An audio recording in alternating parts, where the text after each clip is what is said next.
So hi, very good evening. I hope all of you are not writing exam this year. Obviously, I would not suggest that if you're writing exams, you must not be here. So it's good that you're not writing and at the same point of time you're preparing for the next year mains. So I hope not all the faces must be knowing me. Some of you, I know you. You are my students in my classes, but not all of you. So I welcome you for this in this particular session, which is 5-year PYQ of the art and culture. And I hope you know my name. It's written on the board, but otherwise. So let's give you a brief overview of the 5-year paper, that what has been asked and what all portion has been asked, and how one can deal with this particular section in general. So as far as the art and culture is concerned, it's a very important section in both the stages of exam, be it the prelim stage of exam or mains stage of exam. And moreover, in the prelim stage of exam, I hope you have done many sessions. Now you are very much aware about it. The total 17 to 18 questions are asked from the history section, which includes 5 to 7 questions of the 17 to 18 questions from the history, and out of which 7 to 8 questions or 5 to 7 questions are from art and culture. As far as the mains exam is concerned, last 5-year paper, if we look at, so art and culture on one side and modern Indian history on one side, both are having a similar number of the questions, very similar. That is, 12 questions were asked from, in last 5 years, 12 questions were asked from art and culture and 13 questions from the modern Indian history. So it's almost similar. Then moreover, in last few years, the questions of the culture were a bit more in exam than the modern, than last 2-3 years. Then as far as this section is concerned, many of the people, if you see toppers interviews and then also you interact with many of the people who have cleared the exam, so they will say one thing to you, that at the very first instance it seems difficult to you. It seemed difficult to them. I remember rank 1 statement at one point of time, that when she saw the culture paper way back, it was in 2014. So she said that I was dreaded that I might not clear I might not reach to the interview stage also, because the questions were tough. But then I would rather say that if you do a very meticulous preparation of the art and culture, so it will be, I'll not say easy, but you will be able to get very good marks in this particular section if you follow the trends and if you follow the past year paper also. In fact, past year paper is eye and ear of this exam. And past year paper ke basis pe, you get to know that what all questions have been asked, and that's how you prepare yourself. So if you are well aware about the 10-year paper, so 2013 was the year in which the new pattern of the this particular GS mains started. Uske pehle it was altogether a different pattern. So last 10-year paper, if you see the art and culture, you will see some repetitions also. It's not like that everything is altogether new. A repetition, and some places trend repetition is also there. So let's have a look at that what all important areas UPSC has asked in the exam in last 5 years. Then we'll go into the questions. Obviously we are here for the question and discussion on the question. So one of the very important topic is basically the architecture sculpture of India. And so near about 50%, and you can say 45 to 50% question in last 10 years have been asked from the architecture and sculpture. and architecture, sculpture, and moreover, it also includes some of the small art forms also. Then another very important section has been language and literature. And so very often UPSC has asked questions on the Sanskrit literature, though as the medieval literature, and so as the Tamil literature also. These has been, even 1 year, there was a question on the contribution of the Krishna Deva Raya to the Telugu literature. So literature is also one very important section. Another section which has been asked in the exam is basically that, so art forms of India, different art forms in India. So art forms, but then from this particular section, less number of questions have been there. So if anybody is coming now, to ask them to come from the back side, not from the front side. Okay? So what I was saying, that art forms. So art forms could be the classical dance, music, painting, thing. So miscellaneous topics, 1 or 2 questions have been observed in the previous years. So these are the major areas. Then major areas, इसके अलावा कोई बहुत बड़ा area नहीं है. As far as the one of the art form theatrical tradition is concerned, theatrical tradition से last time the questions were asked in 2011 mains, उसके बाद से they haven't asked. Then painting, as far as the painting section is concerned, so in painting section, most of the questions have been asked in the prelim stage of exam, but not in the mains stage of exam. Right?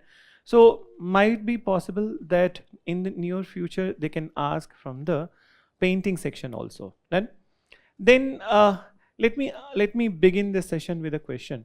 So have you ever attempted any of the mains question of the that art and culture? Anyone? You have attempted. Then, and how you felt about it?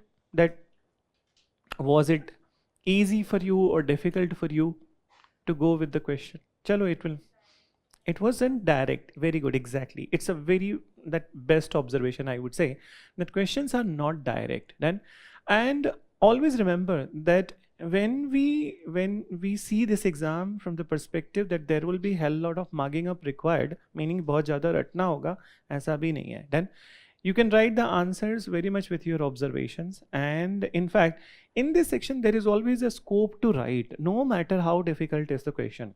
So those nuances you will be learning through many test series, or when you are writing so much of answers and these all. So let's begin with the questions. Okay?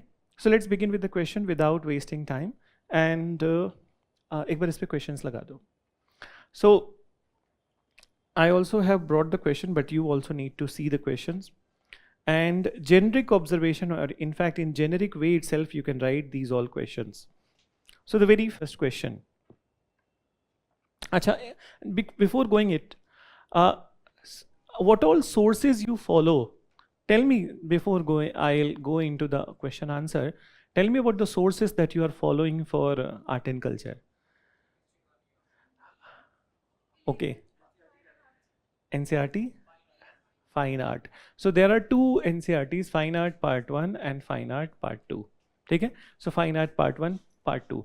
Now understand, some of you said a book, very good book, but then when it comes to the books and these all, prelims is a different stage. You can solve the question of these of art and culture in prelims from some of the sources. But what about the mains? Do you have direct answer in it? Have you seen it? So mains is altogether a different ball game, and it is all depends on UPSC that in what manner and what kind of question UPSC is going to ask. Then, so it's more of your open observation rather than mugging up the facts from the books. Then, so you will have to be on your toes, and at the same point of time, anything you're seeing in the society, if you are observant enough, so then you can write answer. There is no need of a specific book at this point of time. So the very so as you said that these are the sources, I'll say you that general sources that you can refer is basically that ancient and medieval is also the part of art and culture in the main stage of examination. So for that you can go with the one of the old NCRT, R.S. Sharma, Ancient India, R.S. Sharma, and so as you can also look at the Medieval India by Satish Chandra. So it will not only help you in art and culture, but also at the same point of time, ancient and medieval India. Then, so both the sections would be covered. Apart from it, you guys mentioned that introduction to fine art part 1 and fine art part 2. So part 1 is mainly about the architecture and part 2 is totally related to the paintings. Then, so totally related to the paintings. So these two NCRTs you can refer, but understand one thing, that these two NCRTs have a little bit of a complex language. So in these NCRTs, what you need to do, that simplify the language. Then do the 2-3 readings and then after simplify the language. And moreover, apart from it, there is no need of any other source except the things which are there in the news. Then, so many a times that this particular section is also current oriented, that those cultural places of importance are also asked, and so as the cultural practices are also asked if they are there in the news. So for that, best source, any current affair of your choice. I would not obviously impose anything on you. It's up to you, that whichever source you feel better. One of the source is the Visions current affair material itself, and then you have a number of the sources in the market. So wherever you are comfortable, wherever you find that particular language is very legible, so you can go ahead with that particular current source. So now let's start with the very first question. Since I was saying to you that mugging up, hell lot of mugging up is not required everywhere. कुछ जगहों पे बिल्कुल ज़रूरत है, then in some of the questions, but not in each and every question hell lot of mugging up is required or rectification is required. So let's look at it. Very first question in 2020, and I'm going theme wise. Theme wise का मतलब कि question not year wise I'm looking at, ठीक है? एक theme से related अगर जो 3-4 question है, so I am keeping it at one place. Then so let's it has started. Okay, ancient and okay, चलो. So let's start with the, I would start with one question, just give me 1 minute. Sculpture art, then this question I want to start first, and then we'll go into the rest of the question. So explain the role of geographical factors. It was last year question only and 10 marker question hai. So explain the role of geographical factors towards the development of ancient India. Then, so just whenever you are reading question, just read it 2-3 times, then 2-3 times, and it is a 10 marker question, meaning that 150 words you need to write. So explain the role of geographical factors towards the development of ancient India. Now, will you find a specific content related to the books that you referred, any of the books that you referred, or you will have to write at your own? Chalo, forget about this question. I'm telling you one more question. Okay? Since remember that you were in class 6th, 7th, 8th, 9th, and those were the times that 6th, 7th, 8th, 9th, you were often asked that very easy type of the essays were asked. Then in the classes that you can write on the easy type of essays, even letter writing was also you were learning at that point of time. So one of the essay that used to be there at that time, that write an essay about India. Then, so how you start that essay? Write an essay about India. Tell me, forget about this question. You write about Himalayas, then what else? Yes, very good. Geographical location of India. That's how you write. Then heritage and culture of India. Then diversity. Very good. Exactly. Diversity. Then now art and चलो वो तो लिखते हो, ठीक है, good. ठीक है. So this is how you write essay about India. But then very first thing, that as you guys said, that you start with the geographical setup of India, and this question is about the geographical setup of India. So now, can you tell me that something unique which is given to the India and the neighboring countries, something unique word which is given to India and unique? Very good, exactly. So subcontinent. Then, so subcontinent. And moreover, how you can define a continent? A continent will be having a different kind of geographical factors. Then, so for example, if we take Australia itself, forget about the other areas, Australia itself. So Australia has all the type of the climates, all the type of the geographical things, a very big coastline. Okay, I hope you must be that remembering, or you must be knowing about it. So very big coastline, then it has a desert also, it has a mountainous area also, it has huge mineral resources, then and it has a climate which is cold, extreme cold also. And then have you read geography, entire geography? So it has an area which has a marine climate also. Marine, you understand? No idea. Britain, what is the name of the climate of the Britain? Marine climate. Then, and marine climate, and which area of the Australia has a marine climate? Tasmania. Tasmania. So now if you see, so all the different characteristics, that varieties are there. Are these varieties are there in India? Do we have different type of the climates and different type of the geographical things? So so this is what you needed to write. And so first you will be starting your answer. See, I'm just telling you that how in these type of the questions, without going into the specific content, you can always write answer. And it is not a difficult question. It is a very easy question, I would say. So in this particular, you could be starting with that India and its neighboring areas emerged in a way that it can be better called as a subcontinent, and it had the features of the subcontinent.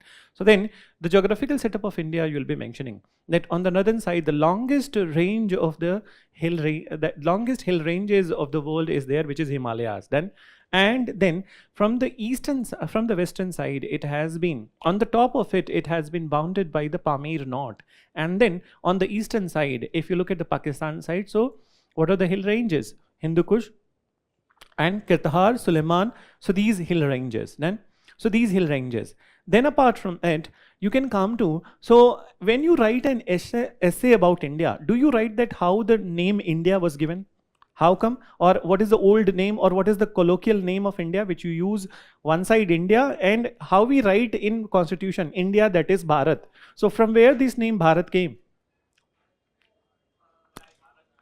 Bharat clan, okay? Bharat clan. So in the Vedic society, Bharat clan, okay? So Bharat clan, and Bharat clan was one of the strongest clan of the Aryans, and they had a fight with the 10 kings on the banks of river Ravi. Parushni, okay? So on the banks of river Parushni or Ravi, and after defeating all the other clans, he captured the area. Bharat clan captured the entire area and named it Bharatvarsh. But this is the first story of the naming. What about the second one? India is related to Indus, okay? So the naming, so then you can mention, so geography, the naming of India is associated with geography. Which geography? Indus. Then, so Indus. Then you can further move on to that one of the ancient civilizations of the world existed in India, and that was Indus Valley civilization. In fact, it was one of the biggest civilization in the world. Then at that point of time, the other civilizations were Mesopotamia and Greek civilizations were there, but Indus Valley expanse was much bigger than these all. Then Indus Valley, what all traits it had? So it was it a riverine civilization? Yes, it was, because majority of the cities of the Indus were on the banks of the river. And why the cities are created or habitations are created on the banks of the river? Very good. Cultivation would be easier, irrigation would be easier, navigation would be easier, water resources would be there. So that's how, yes, and drainage would be easier. So n number of the things which will be facilitated by the rivers. So rivers were one of the they hold very important place in the Indian ancient history. Then moreover, that as far as, let's move on further in this particular part. So when we are talking about the important rivers of this time, then so important rivers, not only the Indus but also the Punjab. Then what is Punjab? Punjab is the 5 rivers, 5 tributaries of the Indus. Then, and these 5 tributaries are providing very fertile soil, and then also that they are carrying the silt and moraines from the Himalayas, and at the same point of time, the region between the 2 rivers is called as Doab, so fertile area. So if the fertility is increasing, so as the history is changing, people's income will increase, and people's income will increase, so as the culture will change quickly. Then another very major focal point in the Indian history, ancient history, is the 2 rivers, Ganga and Yamuna, and the very fertile belt between the Ganga and Yamuna. So Ganga and Yamuna Doab. Now this fertile belt completely changed the society of India, because the society which was, next question we'll be looking at the Vedic society, so then we'll talk about. So society which was cattle oriented, now it became agriculture oriented after the availability of the huge expanse of the land between the fertile land between the Ganga and Yamuna. So now it is one thing which is changing. Then another thing, that geography, since we have to keep in mind that we are writing this answer of ancient India from the perspective of the geography. So in why I gave you example of Australia, because it will stick in your mind. So let's talk about the minerals. Don't we have n number of the minerals? We have then, so n number of the mineral resources. So for example, one of the earliest metal used by humanity was copper. And in India, right from the Indus Valley time, there was or even before that, there was a knowledge of the copper. So the areas where we get the copper in India in those times were Rajasthan, and in Rajasthan places like Ahar, Jilund, Jhunjhunu, Alwar, these were the areas. And so as in, if anybody is from Madhya Pradesh, so they must be knowing Betul, district of the Madhya Pradesh. It is also known for the copper. So copper was already there in India, but then one of the metal which changed the history of entire humanity was the iron. And where iron was discovered? Iron was discovered from the, obviously that you'll get to know in the Vedic history. Iron was discovered initially in the beginning from the two places in the western UP. Jakhira and Atranjikheda. And from these two places when it was discovered. So why iron is important? Because it is one, with the iron, the sharpest tools can be created. And these sharpest tools were used for clearing the dense forest of the Gangetic area, and it was available for the agriculture. Moreover, iron also facilitated in the creation of the some most effective weapons of that time. So now, fight between the kingdoms also became an increased phenomenon, and so as the demand of the iron also started to increase. So, in fact, iron is also shaping the history of India. Then, someone from this side said कि India में cultural diversity है. You said, I think. Okay? So, let's look at it. So, when we were talking about the ranges, hill ranges, Himalayas and these all, always remember that if the different names are given, Himalayas, and Himalayas has 3 ranges, apart from it, Hindu Kush, Suleiman, Kirtahar. So if you have idea in your mind that kahan pe ye hills exist kar rahe hain, Pakistan side, why different names are given? Because their formation ages are different, and if the formation ages are different, so there will be discontinuity between the hill ranges, and these discontinuities what we call passes.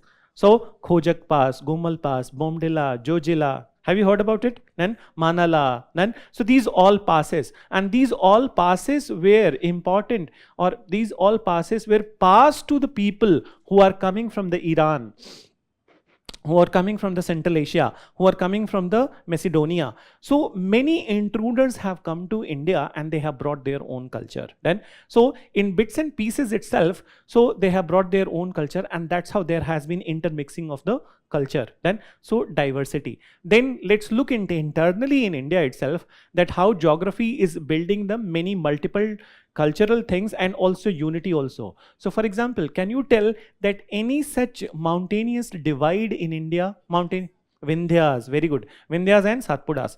So let's take the example. So Vindhyas are not that high like the Himalayas. Then, but is this particular? So when we talk about the languages, so languages which were upper to the Vindhyas, basically the North India, they had the influence with the Indo-Aryan languages. And what are the Indo-Aryan languages? Sanskrit and Prakrit. Then, so Sanskrit and Prakrit, they got mixed together, and all the languages that we speak in the northern India, they are the mixture of the Sanskrit and Prakrit. They have some sort of interrelation with the Sanskrit and Prakrit. So what are the languages? Hindi, Urdu, then apart from it, Kashmiri, Punjabi, Maharashtri, Gujarati, then Bengali, Assamese, Maithili, then so these all languages have some sort of influence. On the other hand, below the Vindhyas, the language remained the natural language of India, basically the Dravidian language. Then, so Dravidian language. But then, is this divide complete, that there is no influence of Sanskrit on Dravidian language in the present time? No. Because now, anybody from Karnataka in this class? Raise your hand, you are from Karnataka. And from Kerala? No one. And Andhra? There are 3 people from Andhra, 4 people from Andhra, 4, 5. So now you see, don't you know that those people who are from Andhra and Karnataka, many Sanskrit words are used in the Kannada and so as in the Telugu. Then, even in Tamil, which is most segregate language, many Sanskrit words are used in that. And Kannada, Telugu and Malayalam, they use a hell lot of Sanskrit words, or Sanskritized languages are there. So even if these languages were completely Indian in nature, but then the Sanskrit influence has gone into it. And so it has shaped, so this particular, the geography of India has shaped the languages of India also. So that's why the languages completely did not change completely, but they got inputs. Just like in between two hill ranges there is a pass, only few people can pass. Similarly, in between one cultural divide to another cultural divide, there is no complete segregation, but there is passing on of little bit of information, little bit of passing on of the practices. Then apart from it, the geography of India, when we look at it, so apart from it, the oceanic area. Another very important factor in India is the monsoons, then, which has shaped the history of India. And which way? So basically, any history is incomplete without its economy. And monsoons have played a very important role in the Indian history or in the Indian economy. So monsoon, I hope all of you are aware that now is the monsoon season. We are waiting for monsoon to happen in Delhi, which is not happening. Then, and so what is the importance of it? What it influences? Not just the rains, but also the crop pattern in India. So which crop is particularly preferred during the monsoon season? Tell me. Rice? Rice? ठीक है? खरीफ तो ऐसे बोलते हैं, but then rice to be very specific. And if you look at the rice belts of India, so which all are the rice belts of India? Entire southern coastal area of India, and so as the entire eastern India. And these are the areas where we receive hell lot of rain. Then, so hell lot of rain. Then moreover, where the monsoon rains are not happening, or very least monsoon rains are happening, particularly the Deccan Plateau area. So Deccan Plateau area where the dry spells are more. So what crops are preferred over here? So cotton, very good. So cotton is preferred over here because it needs less rain. So in fact, rains have also shaped the agricultural history of India. Then, so this way, that basically this question, tell me that does it need any, or ऐसा कुछ भी इस question में था जो तुम्हें नहीं पता है, or whatever I am telling that you don't know. Is it like so? And it's only that you will have to take a resolve that no matter what, you will find the answer of it, and it comes with the answer writing practice. So since it is a 150 word question, so you obviously that in this much length and breadth you cannot write. Only few instances, that headlines, and then after some examples, headline and some examples, you can go ahead with in this particular question. And then as far as, so you can, how you will be ending this particular question? Any ideas? Or concluding, how you'll be concluding this question? Just come up with the idea. See that you can come up with that some sort of that pride or some sort of that uniqueness of the Indian culture, and you can mention about that some uniqueness, that Indian culture out of all the cultures. एक मैं बता रहा हूँ, ठीक है? That out of all the civilizations of the world, then Indian civilization is the one, or the ancient history of the or the ancient practices of India is the one which is still continued till this point of time in one form or another form. Then, so we will see in some other question that how it is still continuing in one form or another form. There are n number of the practices from the ancient India which we created in those times, and now we are still continuing. So I'll go with the next question. Okay. So next question, I just wanted to be that particular theme only. एक minute रुक जाओ, ठीक है? Accordingly, I'll go Vedic society. I just want to wait 1 minute.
are the main features of Vedic society?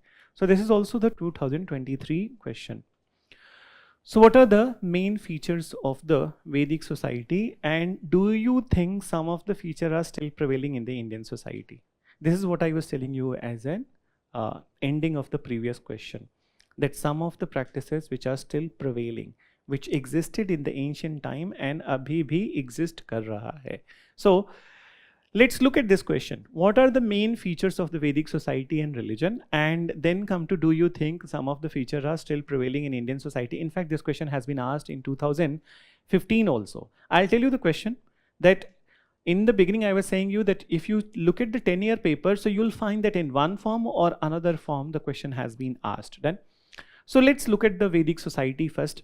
I hope this is not a difficult topic for anybody, that whoever has studied ancient India, this is the most easiest question to write. So what are the main features of Vedic society? Why it is called as Vedic society, or which particular time bracket is called as Vedic age? So 1500 BC to 6th century BC is specifically the Vedic age. Then, so 1500 BC to 6th century BC is the Vedic age.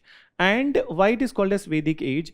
The reason is that it is the time, 1500 BC was the time when many of the Central Asian tribes, then they started their movement towards the Indian subcontinent, and then moreover they settled here in this subcontinent. Then they were initially pastoralist and nomadic in nature, but then after when they settled, so one of the initial creative work that they have done, they started to compose Vedas.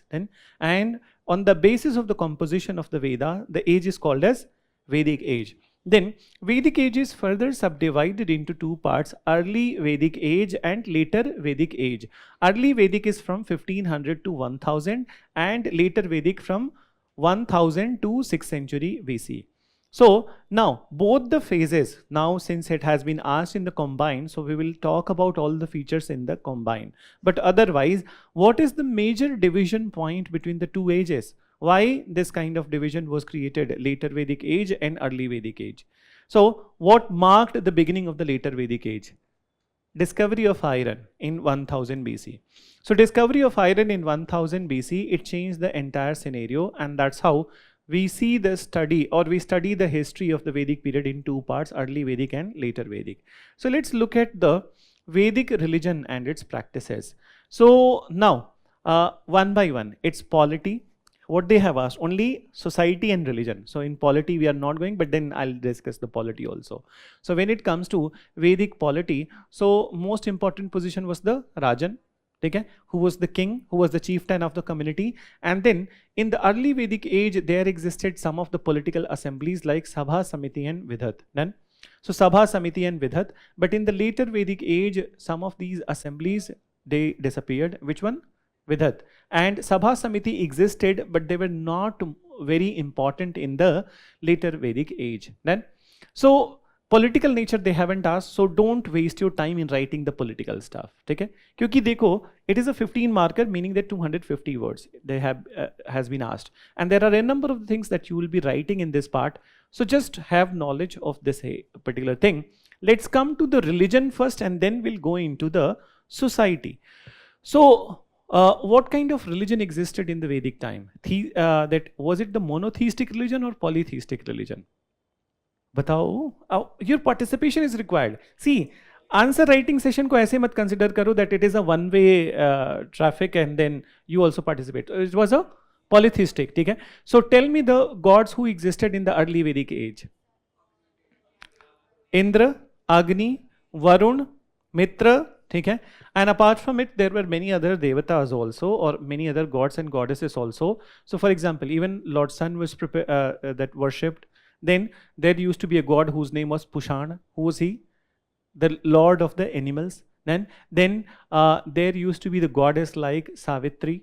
Then there used to be goddess like Aditi, Ila, then Nisa, Usha. So these were, so polytheistic religion was practiced at this point of time. Another thing, that there was personification of the nature at this point of time. Now tell, what is personification of nature? Elements of nature have been given a form of the god. So for example, Indra, he was considered as the rain god or thunder god. Then Varun, god of water.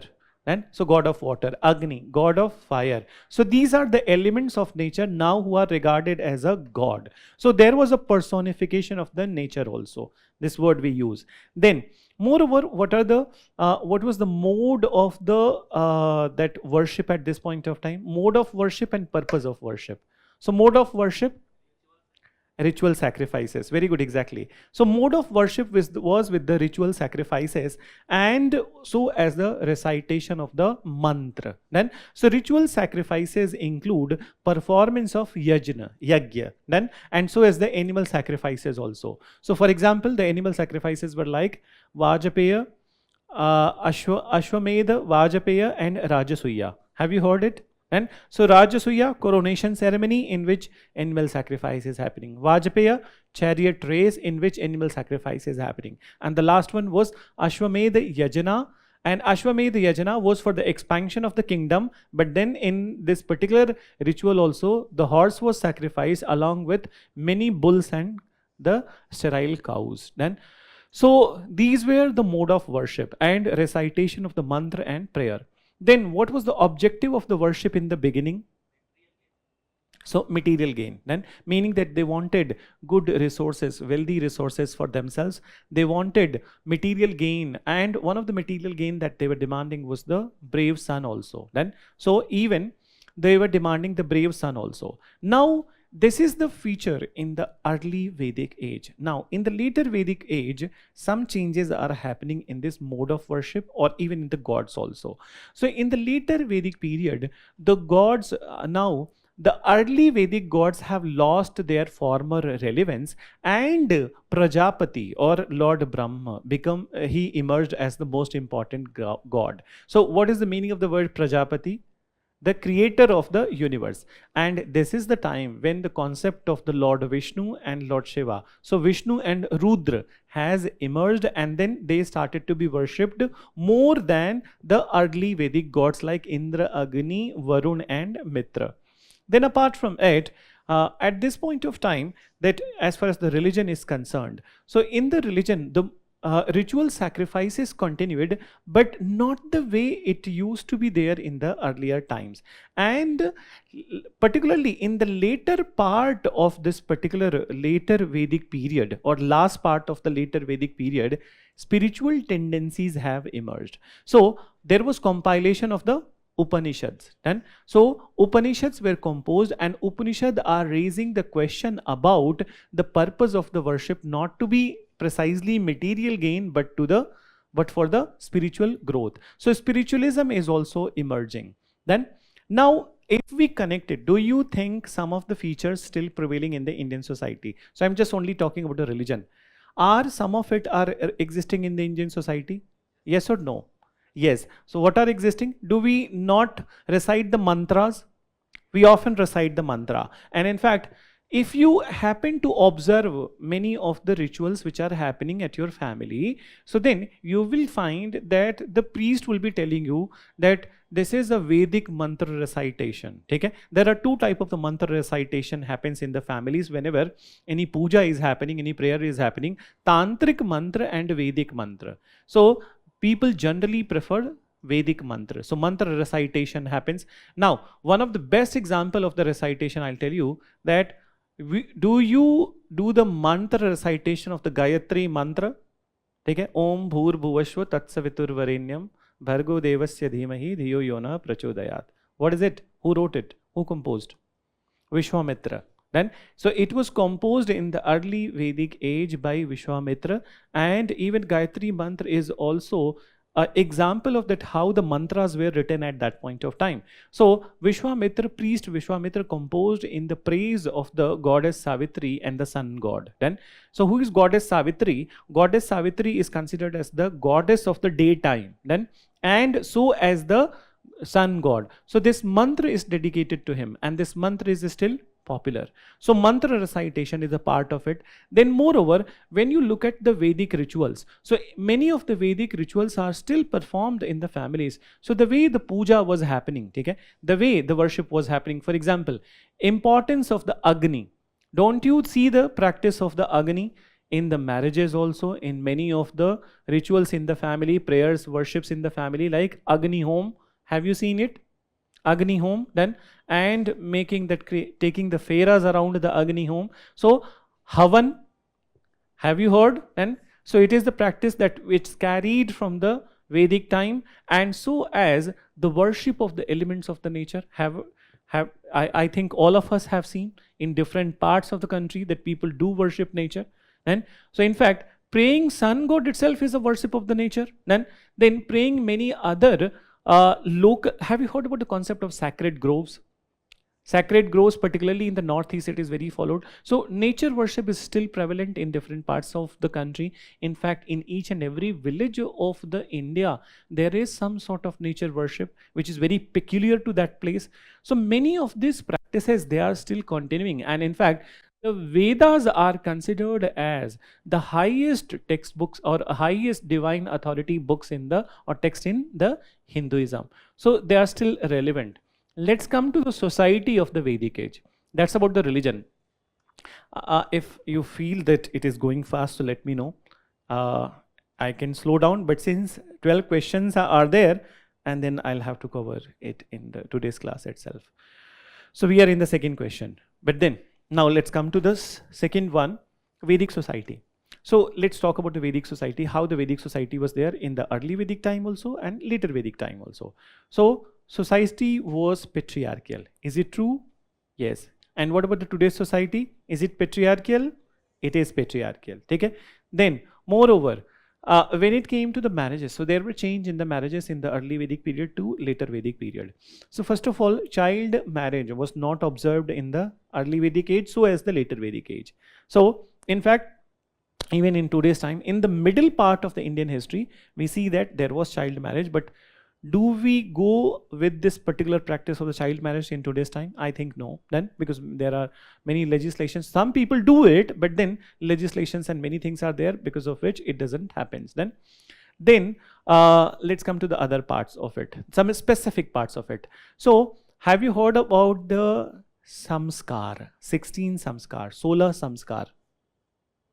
Nahin, 16 samskaras, I'll tell you. In the Vedic age, one of the practice which started was the 16 samskaras. And what is samskaras? So these are rites of the passage. One of the very important, some of the samskara, when I tell you, so then you get to know.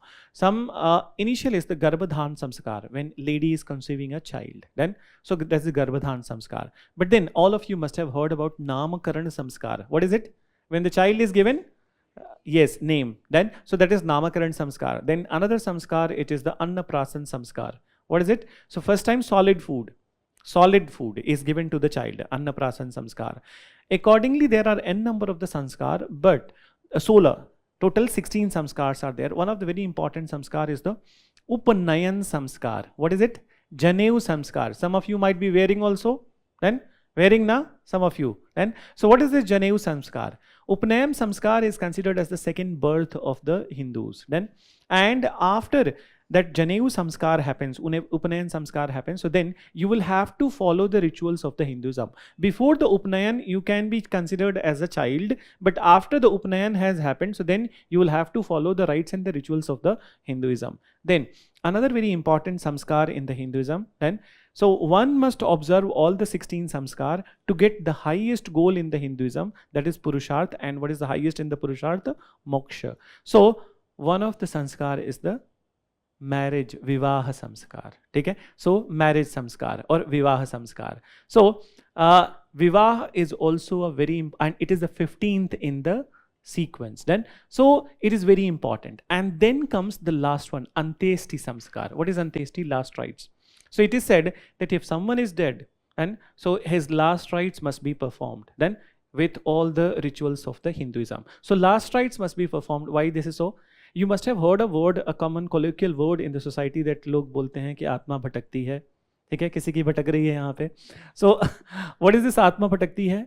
basically if you don't perform, as per the belief, if you don't perform the last right rituals of somebody, so meaning that his soul hasn't got any peace and it is still there in the environment, then so that is to be performed. So 16 samskar still prevailing in the society, aren't they prevailing?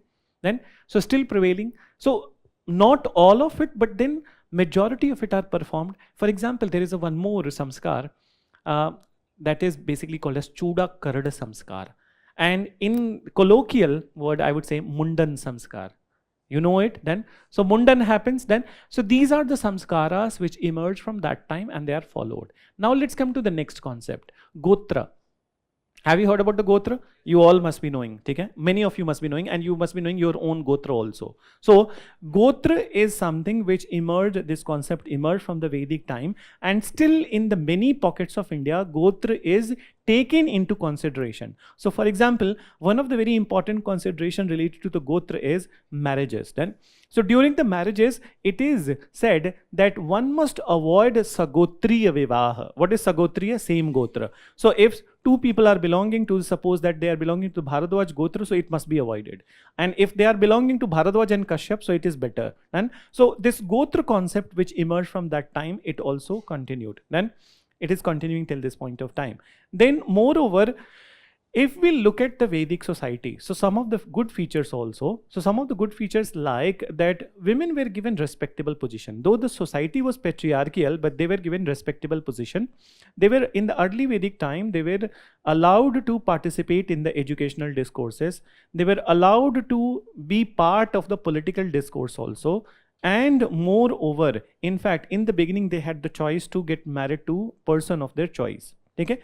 So now it was there in the early Vedic age, but still we are seeing that some of its parts are still relevant in the modern age. Then, so though the deterioration has happened in the middle, but then still that recorrection has happened in the modern age. And last but not the least is the Varna system and the caste system, then which was existing in the society at that point of time. So Varna system, dhyan se samajhna.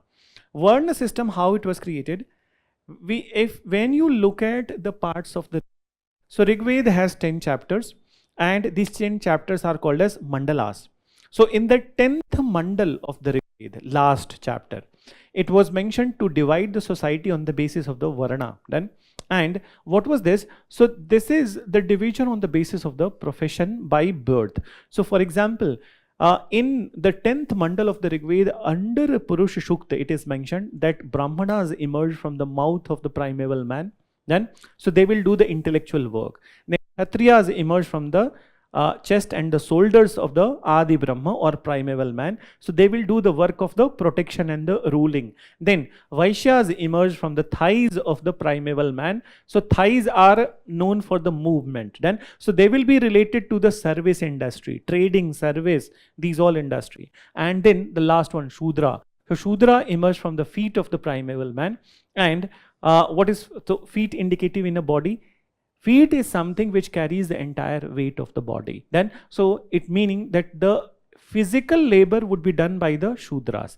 But please understand that the Varna system in the beginning was basically not leading to the untouchable. It was not about untouchability. All the parts of the society, they were interconnected and they had to cooperate with each other. That's why they were depicted as a parts of the body. So for example, according to the Vedic practices, Dhansa Samajhna, that one of the ritual which was prescribed in the Hinduism was that one must, if you're seeing somebody, so you must touch the feet of the person.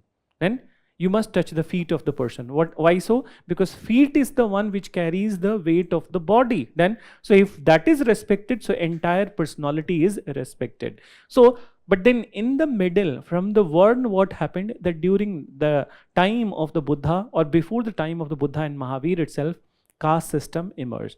Society, according to its own convenience, they made it a rigid system and they started they started to practice discriminatory practices. So even this particular form is also existing in the society. So this way, you got it that what were the features also and how which all are existing in the society. Then it all depends on you that how you will be presenting your ideas. So I hope now you understood second part, and these two themes little bit of interconnected. Then I'll go to the third question. So I'm just going ahead with the questions which are interconnected. So after Vedic period, here Sultanate question is given. I'll not go with the, just let me see. So rock cut architecture, I'll come back to this question later on. Then sculpture art. Sculpture also I'll come to this later on. Ancient art and architecture, Indian philosophy, geographical factor, significance of lion and bull. Chalo. So contribution of Gupta and Chola. Let me check what all questions are there. Pala period, Bhakti and Sufi. Chalo. We'll start with the first question. So now I go in sequence.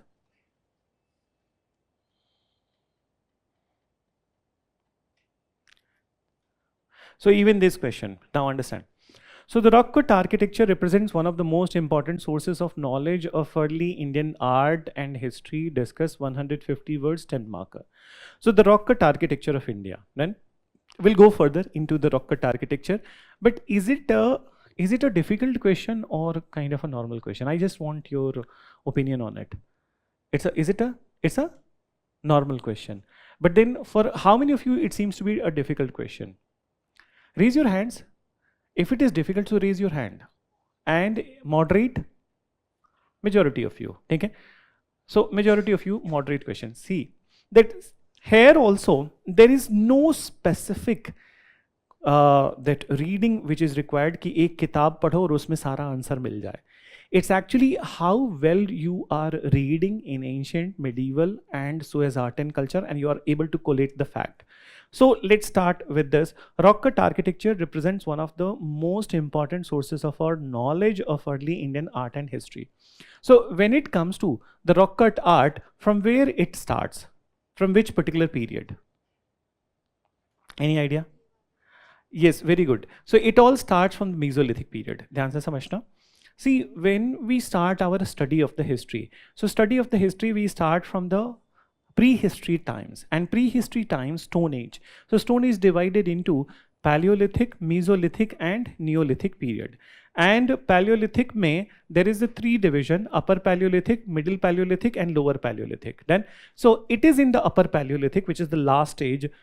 Paintings were created inside the caves. Then, and so as these paintings were further refined and further improvised in the Mesolithic age.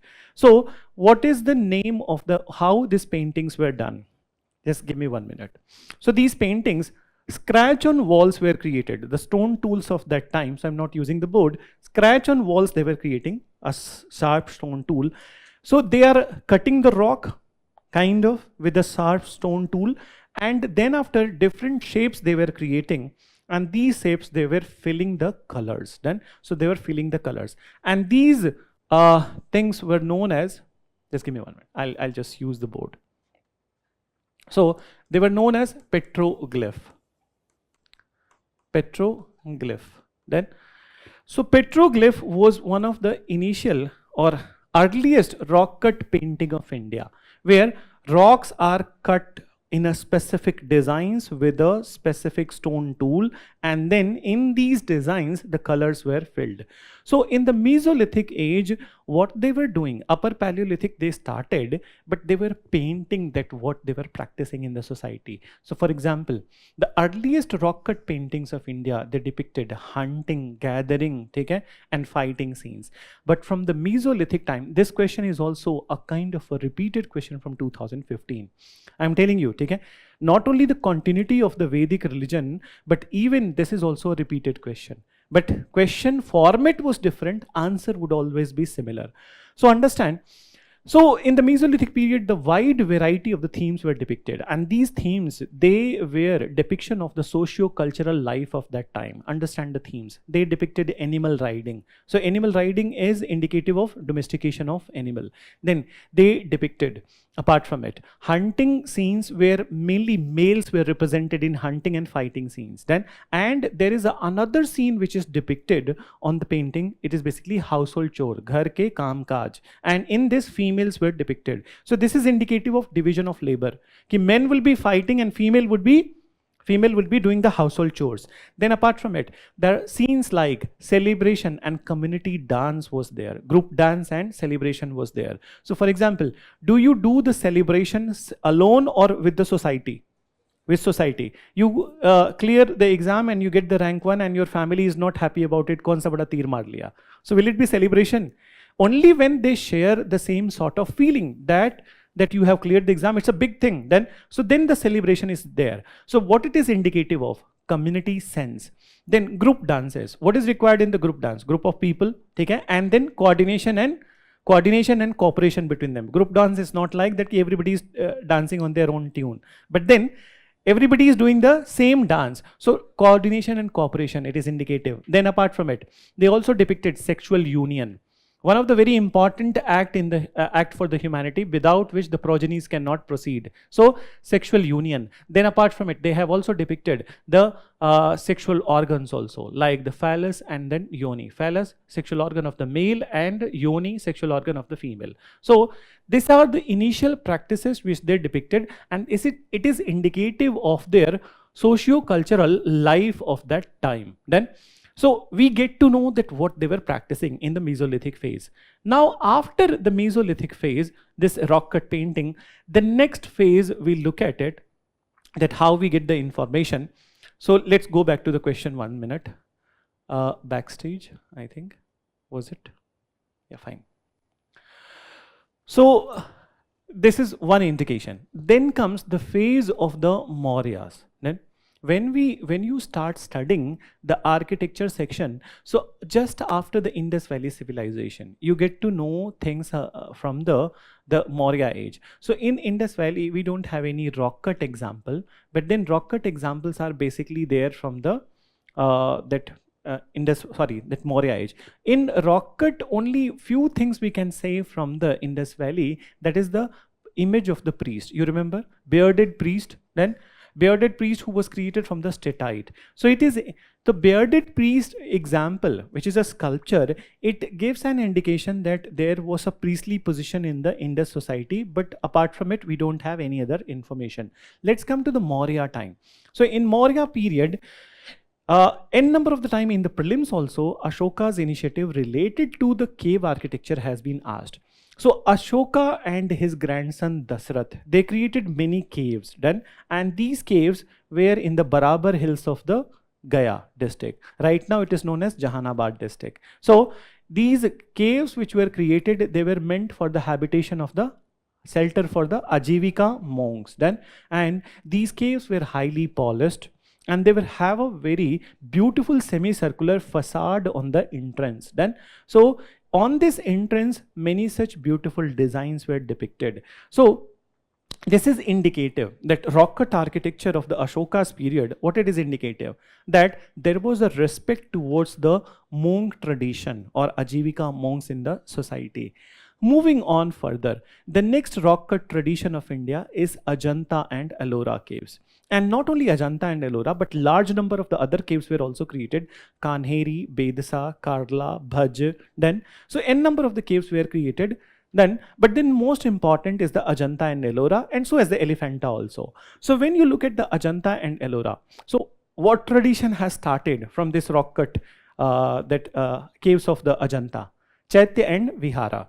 So Chaitya and Vihara, and what was Chaitya? Resting places. Sorry, Chaitya was the prayer hall for the monks, and Viharas were resting places for the monks. Then, and in this, not only the Chaitya and Viharas are created, but if you look inside the Ajanta, so large number of deities were depicted, and these deities are based on the Buddhism, even the common life of the human beings. So, for example, in Ajanta, you will see the sculpture of the Buddha, his Mahaparinirvana stage, and so as the general life, the Jataka stories, Jatak Katha. I hope you have heard about the Jatak Katha.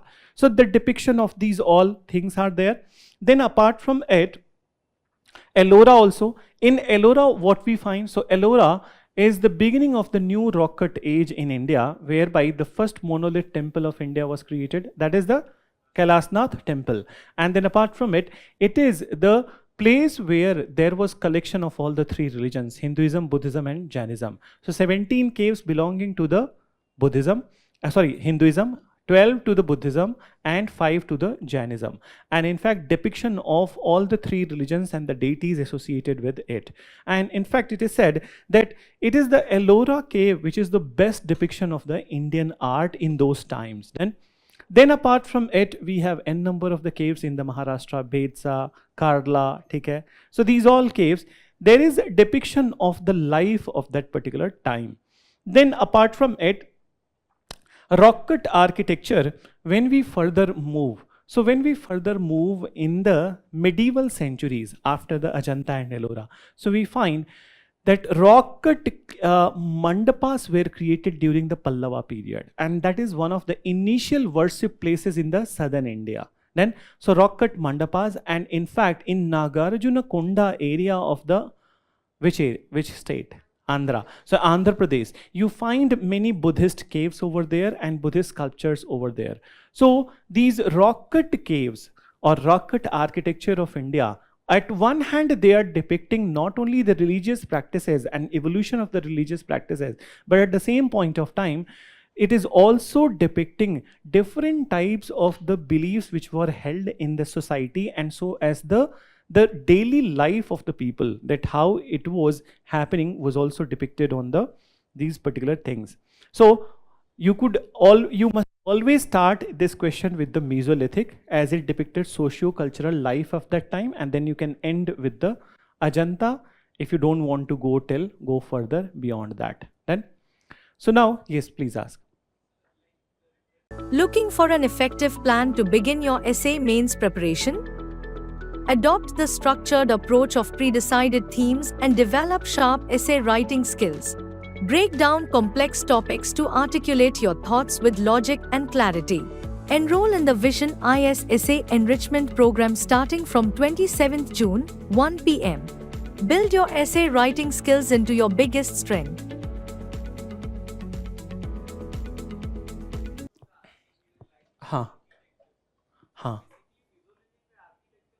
See, this is why I said 2015 का question यही था. They said na rock cut architecture of the Mesolithic period, okay? And they that was basically a painting, but that's a rock cut painting, then and created inside the cave. So that's how UPSC confused in 2015. एक बार question निकाल के अभी देख सकते हो. That Mesolithic rock cut architecture of the India was not only okay, modern in the sense, but also highly aesthetic in the value, then which can be comparable to the modern paintings. And now they said the modern painting, so that we can always incorporate. Then, so UPSC itself has given that indication. Now let's come to, so the next question after it, I think this one I have discussed. Fair. Chalo, let's discuss this question. Highlight the Asian and Greco-Bactrian elements in the Gandhara art. So how many of you have studied Gandhara art? Or, Achha, I just want to know that how many of you are just starting your preparation? Many of you haven't studied art and culture. That's why it is difficult. Then, see, this is, and you are in Vision only? Which all batches? RB14, this year's June 4th batch, okay. So it will take time until and unless I come to the classes, then only you will be understanding, okay? But see, stay till that time, you might get some information. Dekho, this is a roller coaster ride, this particular explanation. It's basically those who have already studied, unko aaram se samajh mein aa raha. I can see the faces then, so they are understanding. But then those who are basically ekdam new, okay, it will take time for you. Then, so chalo, I'm starting this thing, but then it's a complicated, in the level of the question, it seems to be little complicated, and overall it is easier question. So basically in the post-Maurya age, wait for 1 minute. In post-Maurya age, we study about the sculptures. And in post-Maurya age, when we study about the different schools of sculpture, so there are 3 styles of sculpture which are known as Gandhara, Mathura and Amravati. So Gandhar, Mathura and Amravati. Then listen, so Gandhar, this is the one section which is a repeated section in the UPSC exam. In last 10 years, 3 questions have been asked from the Gandhar sculpture itself. And these 3 questions, so always based on it, and moreover, this particular style of the sculpture is basically having many outside influences. These outside influences, there is a Roman influence, there is a Greek influence, and there is a Central Asian influence. But many a times when you look at the map, so just give me 1 minute. So for example, India, I hope sabko visible nahi hoga, but then still you can figure out. So just closer to India, wherever our borders, Pakistan border is ending, and this Central Asia part from here, this area is called as Greco-Bactria, this entire part. Let me write first. So Greek and Central Asia in between. So this will include the countries like Kazakhstan, not entire Kazakhstan, parts of Kazakhstan. Then it will include Turkmenistan, Turk I have written. Then Uzbekistan, so as Tajikistan, then it will also include Iran, and it will also include Afghanistan. So these are the areas which will come under Greco-Bactrian area. Now, what is Central Asia? So when it comes to Central Asia, so Kazakhstan would be part of the Central Asia, Turkmenistan, Uzbekistan, Tajikistan is part of Central Asia, and so as one more country, Kyrgyzstan. Then, so basically, ये दोनों combined ही हैं. Got it? Generally, what happens? This question seemed difficult to people because all the sources, जो भी पढ़ाते हैं, that all the sources and the books, they generally mention Greco-Roman features. Then they don't mention. Sometimes they mention Central Asia, but nowhere it is mentioned Greco-Bactrian.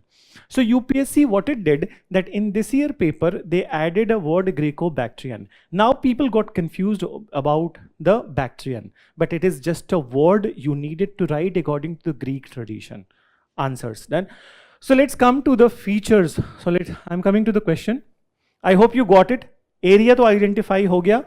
Then let's come to the question part. Oh, sorry. So highlight the Central Asian and Greco-Bactrian elements in the Gandhara art. So Gandhara art was a style of sculpture. I hope you understand what is sculpture. Sculpture to समझ में आता है ना कि sculpture is a piece of art like a idol, for time being idol ही समझो. So Gandhara art was totally based on Buddhism. Let's understand the background of the Gandhara art. It was totally based on Buddhism, and moreover, it was patronized by the king of that time, Kushan king Kanishka. And so it happened under the patronage of the Kanishka. As far as the area of the practice of this art is concerned, it includes the area of today's Kashmir, so as the northwest frontier province of the Pakistan, and so as the areas like Himachal, okay? Not entire Himachal, the boundary of the Himachal covering till Punjab. So these were the places, and the upper Rajasthan. Then, so these are the areas where this particular art was practiced. Now, in this particular art or sculptural art, there were many such features which were borrowed from the Roman tradition, and they were borrowed from the Greek tradition, and so as the Central Asian tradition. So Greek is separately here written as a Greco-Bactrian, but you need to write the Greek focus in this one. So let's talk one by one that what were the elements which were incorporated from these all. So for example, that when we look at the Greco-Bactrian tradition, then which was influencing the Gandhara art. So now I would ask one question to you. Have you seen or have you heard any Greek mythological figures? Apollo, Zeus, okay? Have you heard about them? So Apollo, Zeus, Hades, Hercules, then Atlas. So these all are the names.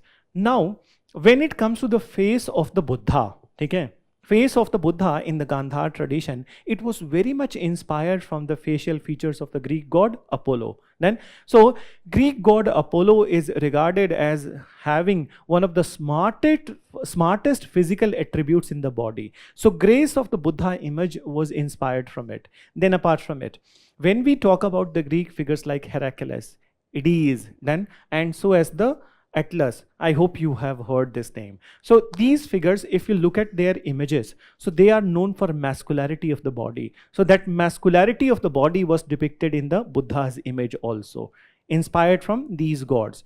Then apart from it, in the Greek mythology, there are many different type of the features. So for example, figures. So for example, you must have heard about that Poseidon. Suna hai? Okay? And what is the name of that snake lady? Medusa? Have you heard? So, and in fact, flying angels are also depicted in the this particular tradition. Cupids, they are called as Cupids. Then, so Cupid is a that it's an English word, but then Cupid comes from the beautiful flying angels of that time. So whenever you see the image of the Buddha in the Gandhara tradition, you might be finding that Buddha is in the middle. From the two sides, flying angels are there. Then Cupid. Then apart from it, some places the Medusa type of the snakes are emerging. So it is also inspired from the Greek mythology. So these are basically elements from the Greek sculptural tradition. What about the Central Asia? So when you look at some of the images or some of the sculptures of the Buddha, so you will find that Buddha is depicted with the beards and mustaches. Then, so this is a Central Asian tradition. That the sculptures in the Central Asia, they were depicted with the beards and mustaches. Then very tall images were depicted. Then, so tall images are also a figure of the Central Asia. Then long overcoats, the overcoats which are starting from here and going till the knee. So that is also a Central Asian tradition. Then moreover, sometimes depiction in the images with the boots. Then, so boot is basically the shoes, the boots. Then, so they are also a Central Asian tradition. So these were depicted, if they are depicted in the Gandhara, so they were inspired from the Central Asia. So this was a easy question. Only thing that UPSC tried to confuse you from the bacteria. But let's understand one more thing, since most of you will be just joining, that you have just joined and you have landed in the question answer discussion. So it might give you a nightmare that it is a difficult section. Don't think like so, because once you will be there in the classes, mark my words, it will be an easy ride for you, very easy ride for you. And I can say it with the pride that all the questions that we are discussing it, then 12 questions, out of the 12 questions, except one, okay, which I'll tell you which is the one, 11 questions in last 5 years you could have easily done with the class notes itself. Then, so once you are there in the classes of the art and culture, you will understand. अब आगे बढ़ते हैं इस question के बाद में. Have I left any question before it? Actually थोड़ा सा सीक्वेंस इधर उधर हो गया, otherwise I would have gone in that particular. ठीक है, so let's go into the, so I M now going with the sequence itself. So Indian philosophy and tradition played a significant role in conceiving and shaping the monuments and their art in India. Discuss. So Indian philosophy and tradition. There are two important words in it, which is philosophy and tradition. So significant role in conceiving and shaping the monuments and the art in India. So I'll do one thing. I'm going into the note page. So monuments and art, just 1 minute. Okay, here I'm writing monuments, arts. So monuments, arts, I'll divide it by Hindus, Buddhist and Muslims. ठीक है, so monuments and art of the Hindus, Buddhist and Muslims. ठीक है, in fact Jainas can be very much be the part of the very closer to the Hindu tradition. So when it comes to Hindus, so tell me the most important monument for Hindus. बताओ. Temples. ठीक है, So let's write over here temples. Just 1 minute. Temples. Then for Buddhist, stupa. Then and for Muslims, mosque.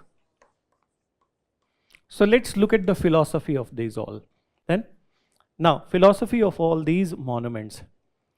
I hope bhale nahi padha hai, but I hope all of you must have seen the temple at least. So in temple, what are the important parts? Very good, exactly. So Garbhagriha, that is sanctum sanctorum, and so as Shikhar, Vimana, Mandap also we can write, but then I will write Gopuram also. Let's do, and this is one more I can write, water tank. Then stupa, what are the things? Dome, chhatri, ठीक है, and pradakshina path. PP I have written, that is pradakshina path. Then mosque, dome, mihrab, mimbar, then and minaret. So these are the, on this line only our discussion will happen. So let's come to the Hindu temples. How the philosophy of India is shaping the art and the monument of the temple. Then, so for example, so when we talk about the Hindu temple, let's understand that either it is the Nagar temple or the Dravid temple. Nagar, the temples of North India, or Dravid, the temples of the Southern India. But then there are many sub-varieties also. In each of them, the concept is similar. So what is Garbhagriha? Garbhagriha is the main chamber where the deity is placed, the god is placed. Then, so it is the main chamber where the god is placed, that is called as Garbhagriha. But what is the meaning of the word Garbha? Womb. Then, so house of the womb. And as per the Hindu philosophy, that if you are devoted and if you are dedicated to God, so with that devotion and dedication, when you enter into the Garbhagriha, your new birth happens. Then, so new birth. And in fact, it is said that once you are so devoted, you are so pure mind. So in fact, whatever your wishes are, God fulfills that. So this is philosophy. Then second one, Sikhar or Viman. These are the towers of the temple. In North India, it is called as Sikhar. South India, it is called as Viman. But then these Sikhar and Viman are, as per the Hindu philosophy, they are the representation of the two mythological mountains. And what are these mythological mountains? Kailas Parvat and Meru Parvat. Then, so they are indicative of the Kailas Parvat and Meru Parvat according to the Hindu philosophy. Then let's come to the Gopuram and water tank. First of all, water tank. In the Nagar temples, you will not find water tank. In the Dravid temples, you will find water tank. But why there is no water tank in Nagar? Because it is created on the banks of a river. Like for example, Kashi Vishwanath temple, Varanasi. Is there any need of water tank? क्योंकि गंगा के किनारे ही है, ठीक है. So no water tank. But what is the importance of the water tank? Water tank is the symbol of the purity. Water tank is the symbol of the prana vayu, ठीक है. What is, so water is essential for the prana vayu. What is prana vayu? Life. Then, so it is indicative of the life. So it must be there, and it is also important for the ablutions. So you do that washing of your body, and then you enter with the clean body and clean mind in the premise. So water tank, that is according to the philosophy. Then what is Gopuram? So Gopuram is the depiction. Gopuram are the gateway of the South Indian temple. In North, it is just called as the entrance or the Prarambh.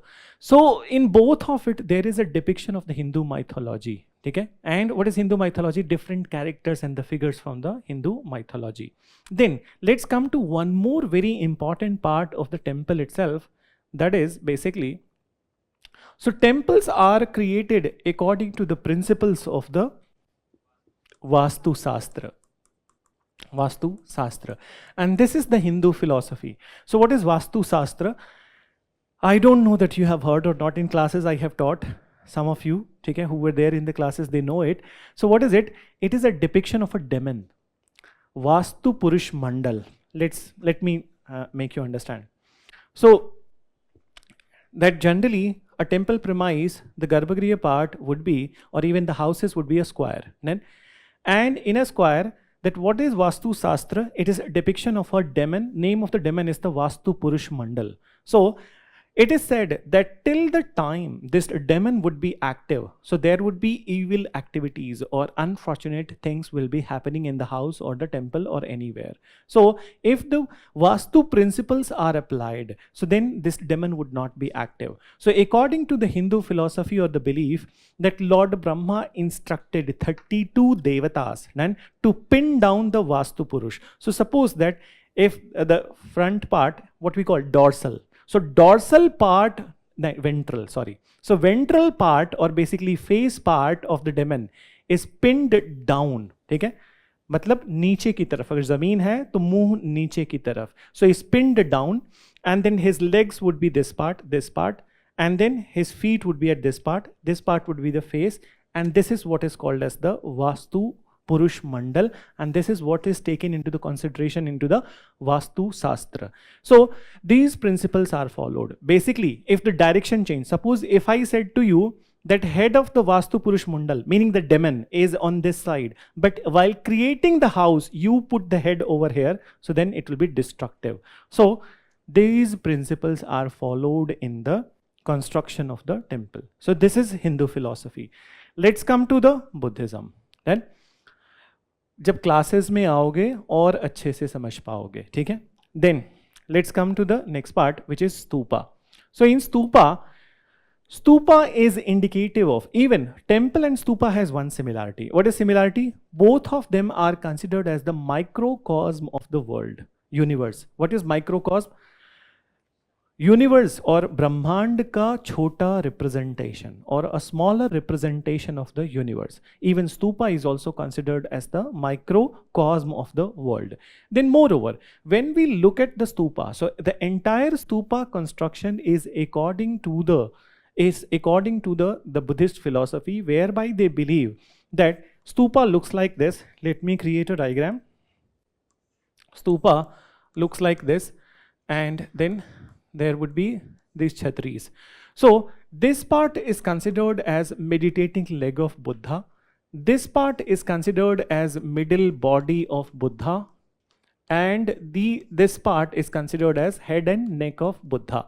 Then, so according to the Buddhist philosophy, it is created. Then apart from it, these three discs which are there, chhatri, it is called as chhatri. So the three chhatris in the stupa structure, they are representation of the three Ratna of Buddhism. Three Ratna, I'll write here. Three Ratna of Buddhism. And what is three Ratna? Buddha, Dhamma, and Sangha. So Buddha, Dhamma, and Sangha. So what is Buddha? Buddha is the person who founded Buddhism.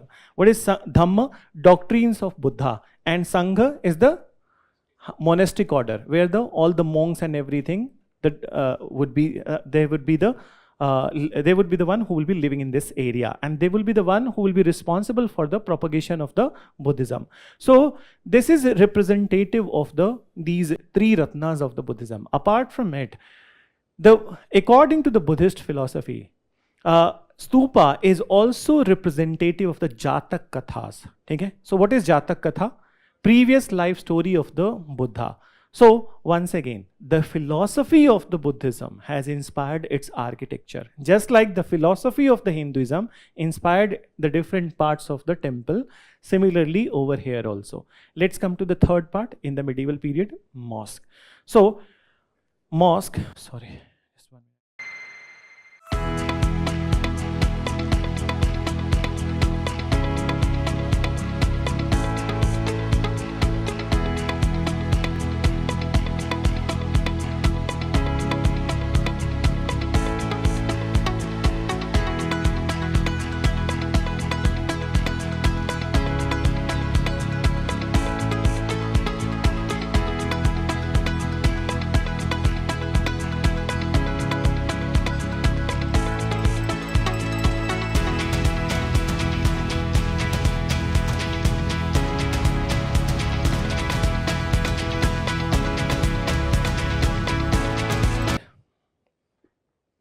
So important parts in the mosque, once again I'm writing.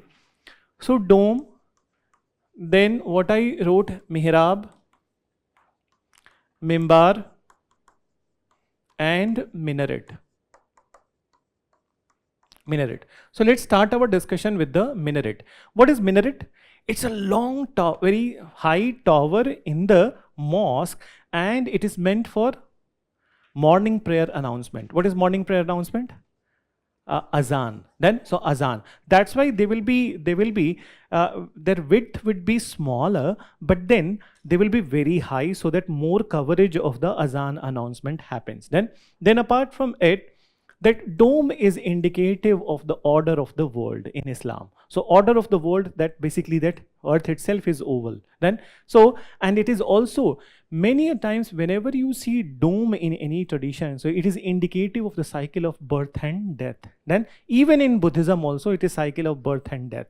Then let's come to mihrab. So mihrab is the direction of the Qibla.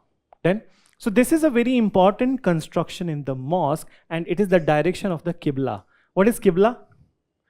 Anyone? Anyone from Islam, that community? No one? It is? It is the direction of the Kaaba in Makkah. Okay? So Kaaba in Mecca, this is what is called as the direction of Qibla. So basically you're right, that whenever they are offering the namaz, so prayers, so they will face the direction of the Qibla or the Kaaba in the Mecca. So this is indicative of it. This is structure is created according to it. What is mimbar? So mimbar is a raised platform. Mimbar is a raised platform from where Imam will be giving instructions to the people. Okay? The congregation. And which congregation? The namaz congregation. So this is according to the tradition of the Islam, whereby Prophet Muhammad, he also used to give instructions to the people from a raised platform. So this is indicative of the mimbar, is indicative of that tradition. And here, the work which was done by the Prophet Muhammad, now it is done by the Imam. Okay? So he is giving instruction, and minaret already I have discussed. So these philosophies of the religions in the different timeline of India, they inspired the architecture and the monuments of that time. So this is how you need to write. Now there are few people who are from the classes. ये चलो I think mosque वाला discussion मैंने नहीं किया है, ठीक है, ये तुम लोग के लिए पहली बार है. But then rest of the discussion were there in the classes, you could have easily gone with this particular part. So I have also added the mosque in this particular. In fact, I can add even gurudwaras also in this one. So gurudwaras mein, so gurudwara, so for example, tell me that what are the important things you see in a gurudwara. और दिल्ली के किसी गुरुद्वारे में गए हो? बांग्ला साहिब में गए हो? Many of you must have been to. And Bangla Sahib mein, what beautiful things you see? The water tank, okay, and water tank. So now let me tell you one importance of the water tank. Water tank originally it is from the Golden Temple Amritsar, and in fact there is a long history of the Golden Temple Amritsar which started during the Mughal time itself. Guru Ramdas, Guru Har Rai, many such gurus were involved with it. So the water tank of the Golden Temple, okay, Amritsar, is indicative of a tank of equality. Because Sikhism is a religion which is non-sectarian. What is non-sectarian? No idea? No? Everyone is equal. ठीक है? और sectarian का मतलब समझो that in Hinduism is a sectarian religion. Then Islam is a sectarian religion. Islam or Christianity is also a sectarian religion. So what is sectarian? Meaning that in Christianity you can find Protestant, Catholic. Then in Islam you can find Shia, Sunni. In Hinduism, Vaishnav, Saiv, Sakti. Then so sectarian religion. Everyone follows their God according to their own belief. But then Sikhism is not a sectarian religion where everyone is equal. So this water tank itself is indicative of the equality in the society. Then and it is all about the traditions of the Guru. That's why in each and every Gurudwara, it is made sure that there must be some water tank. Some exceptions could be there, but then 95% of the Gurudwaras would be having the water tank. So this tradition is continuing, tradition of the equality. So this is the Sikhism philosophy which is represented in the form of the water tank. You got it then? So let's move on to the next part.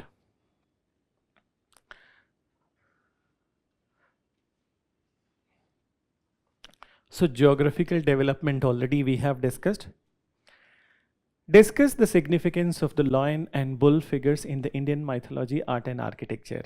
And this question was asked and people were perplexed with this question, that lion and bull. In fact, I will add in this part horses also. Okay? Then many animals are depicted. Why just lion and bull, but horses, elephant, many animals are depicted. So this question was, I think, year konsa hai? 2022. So now understand that when we talk about the lion and bull, from where we are seeing it, एक just पहले example समझ लो, that in the Indus Valley civilization we see the image of the bull, ठीक है, Pasupati Shiva, ठीक है, so Pasupati Shiva, and then there is an image of the bull. Then apart from it, when we come to the Maurya period, soon after, not soon after, but then after a long time in the Maurya age, we find both lion and bull depicted in the Maurya art, and so is the elephant also depicted. Then after the Maurya period, in the Gupta age, once again representation of the lion, bull and these all animals are there. And then when we look at the Indian temple tradition, the most beautiful depiction of the lion and bull and then all the other animals, they are in the Indian temple tradition, and so as in the stupa. So in the stupa also there is a depiction of the different animals. And so animals, this is the example that where they are depicted. But what is the importance? What is the meaning of these depictions? So first of all, when we see that bull at the time of the Indus Valley, so it is indicative of the close associate of the Lord Shiva, okay? And it was also indicative of the nature worship in those times. But we don't have much ideas about the Indus Valley practices. We have more conformity about the practices during the Maurya period. So we are coming down to the Maurya period. In Maurya period, many pillars of the Mauryas, they had the depiction of the lion and so as the bull. Then in fact elephant also. So when it comes to the lion, then so Ashoka, just understand, Ashoka was regarded as the first Chakravarti Samrat of India. What does it mean, Chakravarti? King of all directions, okay? King of kings, king of all directions. Then, and moreover, the animal which represents the power like the Maurya is the lion. Then, so it is the king of all the animals. So that is one such thing. That also means that lion is the depiction of the power, valor, then, and also the sovereignty. What is sovereignty? Does lion, if lion has to take a decision or do something, does it goes for the consultation with the other animals? No, it takes its own decision and instantly. So it is indicative, it's very important, ye teeno words, you may not find it easily. So power, valor and sovereignty is depicted with the lion. Then what about the bull? So bull is the symbol of ascendancy. Ascendancy, you understand? I'll tell you how you'll be understanding. How many of you have any kind of belief in the Kundali or astronomical? At least you have heard Kundali or a chart. Then, so your astronomical chart according to your birth. So whenever any astrologer would be reading your Kundali, so they try to see that what is the bull direction or ascendancy in your birth chart. So if it is, the bull is well placed, that in the astrology it is called as Rishabh. So if the Rishabh is well placed, so it means that your career chart would be very good. Then, so your career chart would be very good, and that's why in share market it is called as bull and bearish. Remember na, bull is the ascendancy in the share market. Then, so bull is indicative of the ascendancy. It is also indication of the fertility. Then, so bull is indication of ascendancy and fertility. And fertility is what? Increase of the wealth. Then, so it is also indication of the wealth. So that's how it was depicted. What about the animal? Elephant. Elephant is not mentioned here, but I'm just adding in it. So elephant is depiction of the power, wisdom and peace. Elephant is the most powerful animal, but it does not interferes in others' work. Then only when you pester with the elephant, then it will show the power. Otherwise, elephant has no such that idea of that disturbing the others. So it lives with the peace. Then, so it is not only the power, but also peace and wisdom. And actually, power, peace is indicative of the wisdom itself. Then, what about the horses? So horses indicate speed. speed in the life. Then, and horses also indicate actually sun god, importance of the sun god. So for example, that whenever you see the depiction of the sun god, he is always depicted with the Suraj ke saat ghode. Have you heard? The 7 horses of the sun. So what is this 7 horses of the sun? 7 colors of the Vibgyor. Photogrom. So Vibgyor is what? You know, I hope you know. Then, so 7 horses are depicted, the depiction of the 7 colors of the photochrome. So that is what is the depiction of these animals. You can find it in the that Maurya age also, and so as the temples also. So I'll just give you, to further understand this particular aspect very clearly. Some of you are knowing, but some of you will get to know. I have my own channel, separate one, Culture Quantum, where I have covered one temple from the live location, that is the Hoysala temple of the this particular place, Karnataka. And you, if you see that there's a 12-minute video, everything would be crystal clear. And this question, in fact, related to lion and bull, any question or any animal, okay, in that video with the sculptural friezes or the panels, it has been depicted, and I have explained it beautifully. So that is an additional appendage which I have started from this year to further do the value addition in your classes. So once the art and culture classes would be there, I will be telling you which all things to see. But from here onwards itself you can see, and it will be having the topics of the modern Indian history, and so as the ancient Indian history, and so as the art and culture. So you can check on it. Then let's come to the next question. So I hope you understood, and we'll further doing it in the classes then. So now let's come to the next question. Discuss the main contributions of Gupta period and Chola period to Indian heritage and culture. Very straightforward, I would say easy question. Okay? It's not a difficult question. Easy question. So इसमें क्या करते हैं? चलो आधा आधा करके. Let's do it half and half. Gupta period and so as the Chola period later on. So what is the Gupta age? 250 AD, Sri Gupta founded it, but he was not the main main founder. The main founder was Chandragupta in 319 AD, and 319 to 550 was the period of the Gupta. What about the Chola? So here basically they are asking about the later Cholas, or basically the imperial Chola. There were 2 Chola. One is the early Chola at the time of the Sangam age, and then there is a later Chola. So later Chola from the 890 to 1200, and early Cholas were there in the 1st century AD to 6th century AD. Then, so let's talk about these people first, Gupta first. So Gupta's contribution to the heritage and culture, not any other thing, they are asking heritage and culture. So as far as the Gupta age is concerned, Gupta age is often regarded as the golden age of art and architecture.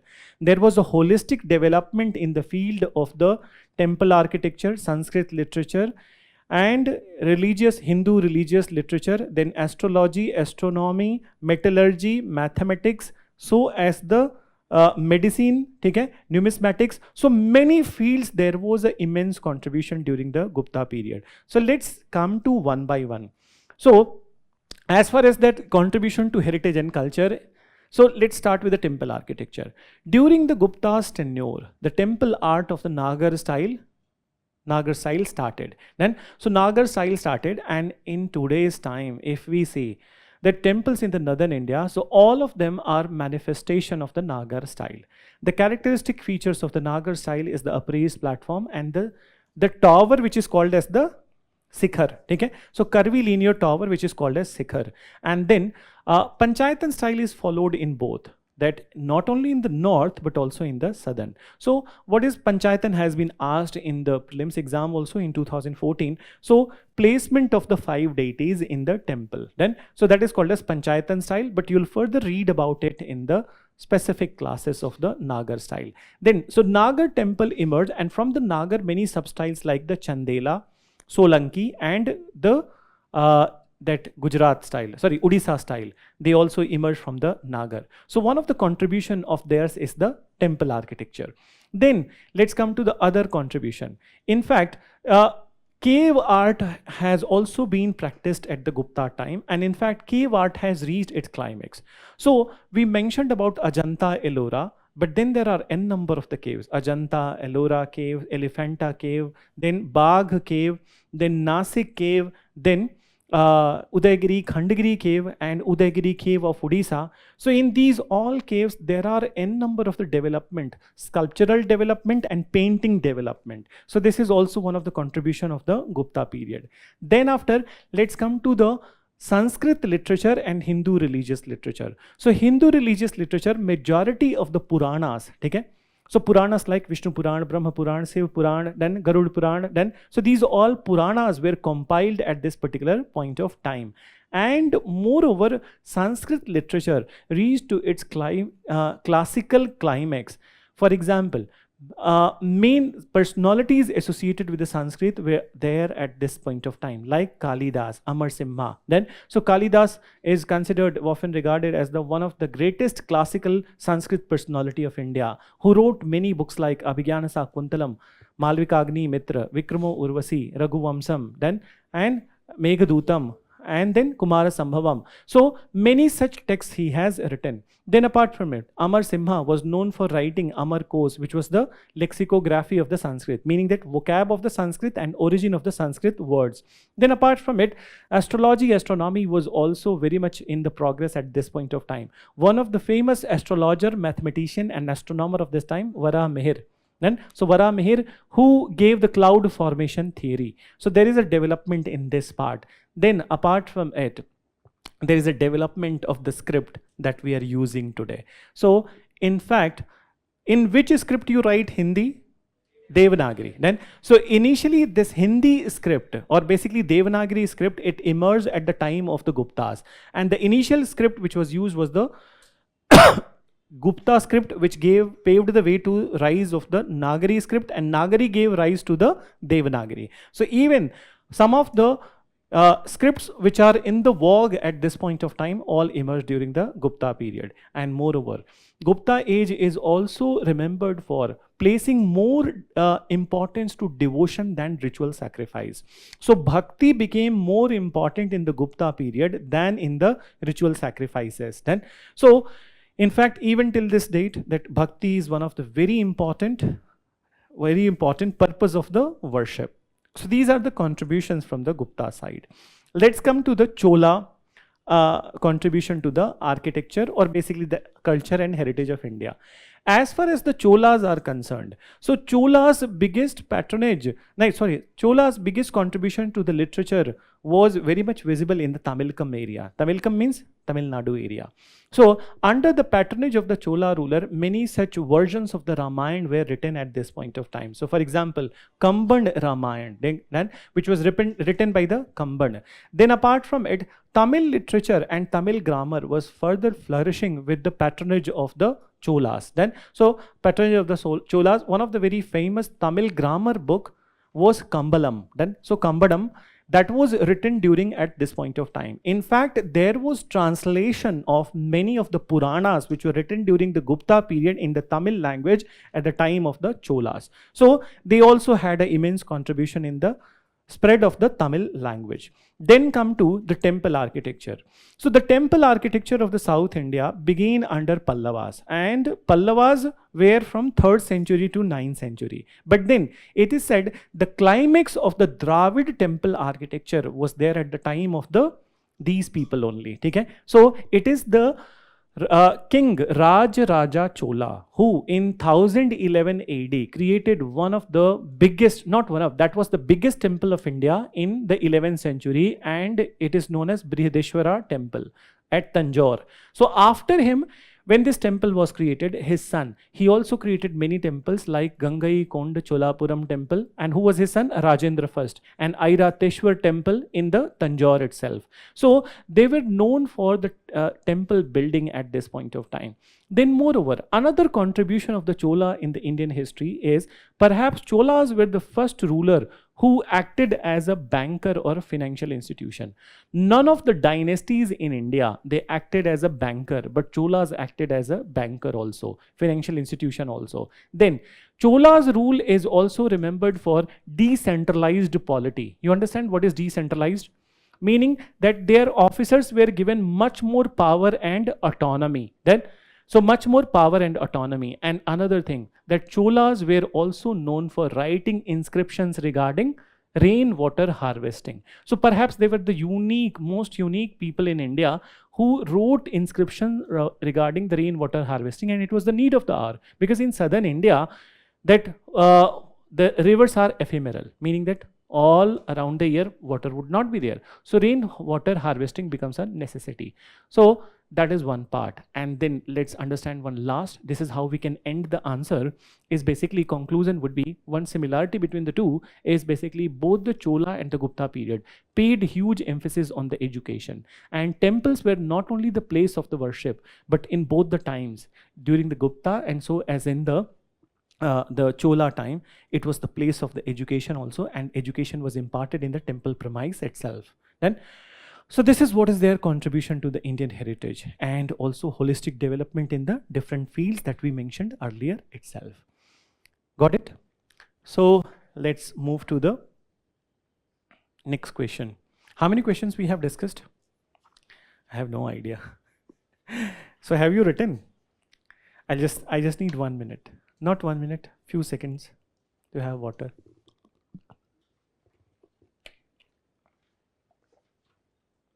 So listen. So Pal period is the most significant phase in the history of Buddhism in India. Enumerate. So now, once again, those who haven't studied, for them, it might be a kind of altogether very new thing. But then those who have studied, they know that where is the Pal period. So now understand. एक timeline समझ लो. Timeline is basically that is Mauryas. I'm going quick. Then Mauryas, 320 to 185 BC. Then 185 to 200 AD. This is post-Maurya age. So 185 BC, meaning 400 years, we are counting in the post-Maurya age. The main dynasties which ruled in India in these 400 years were, so there were outsiders and there were insiders. Insiders include Sungas, Kandavas and Satavahana. And outsider includes Kanishka. So what is the name of his dynasty? Kushanas. Then Indo-Greeks and so as the Shakas. So these were the dynasties. By 200, demise of these all. Then emergence of the Guptas. Guptas 319 to 550. After the Gupta, 600 onwards to 700 is Harshvardhan, Pushyabhuti dynasty. And after the demise of the Harshvardhan controlled all the area above Narmada river. So after the death of Harshvardhan, the Pushyabhuti dynasty ended, and then after a vacuum was created in the northern India, which was filled by the three dynasties. So the Pal dynasty was the one which started to rule in Bihar, Bengal, Odisha, this part, and then in the Rajasthan part and the Sindh part of the Pakistan was the Pratihar Gurjar dynasty. And in the central India, which is going till the Karnataka, was the Rashtrakuta dynasty. So their timeline start from 750 till 1000 AD, then, or 11th century AD, we can say safely.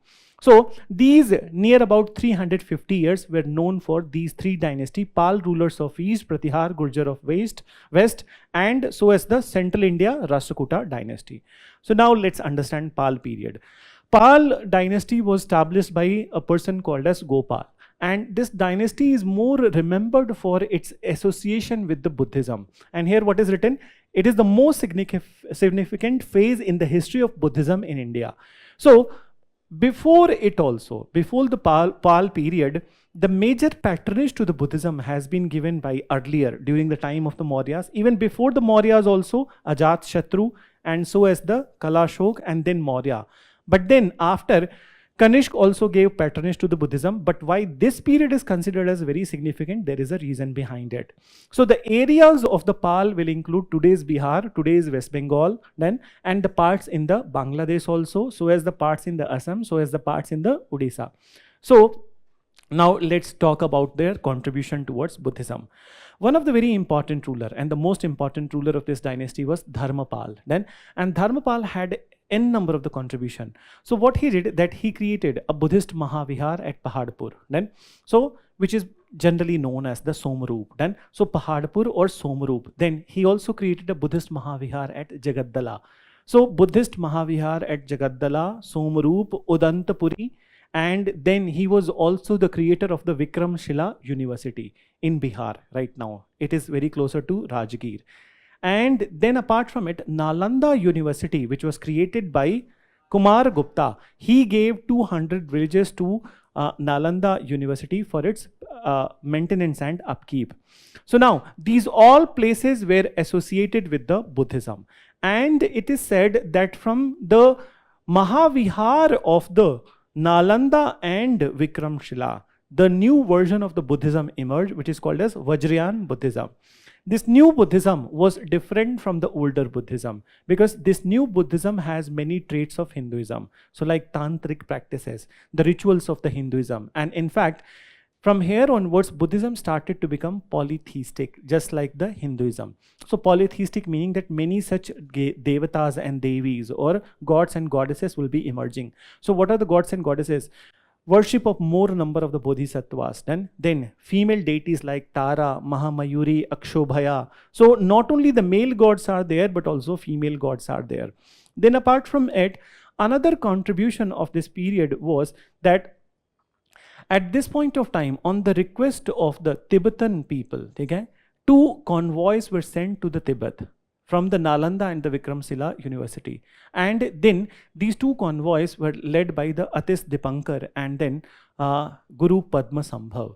And that's how traverse of the Buddhism from India to Tibet has happened. So that's how in the 9th century AD, Vajrayana Buddhism started to develop in the Tibet. And in fact, in today's time, the most sacred or one of the most sacred places associated with the Tibet, that Buddhism is the Tibet itself. Then apart from it, this is the time when the ruler of the Sumatra, where is Sumatra? Indonesia. Okay? So ruler of the Sumatra, whose name was Balaputra Deva.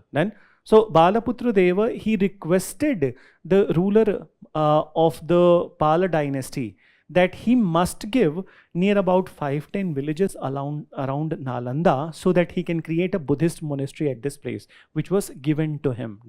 So this is the time that when the Buddhism has made its traverse, or meaning that Buddhism has been further propagated to the areas like Nepal, okay, Tibet, Sri Lanka. Sri Lanka, it has already gone, but then the another phase of the Buddhism happened in Sri Lanka.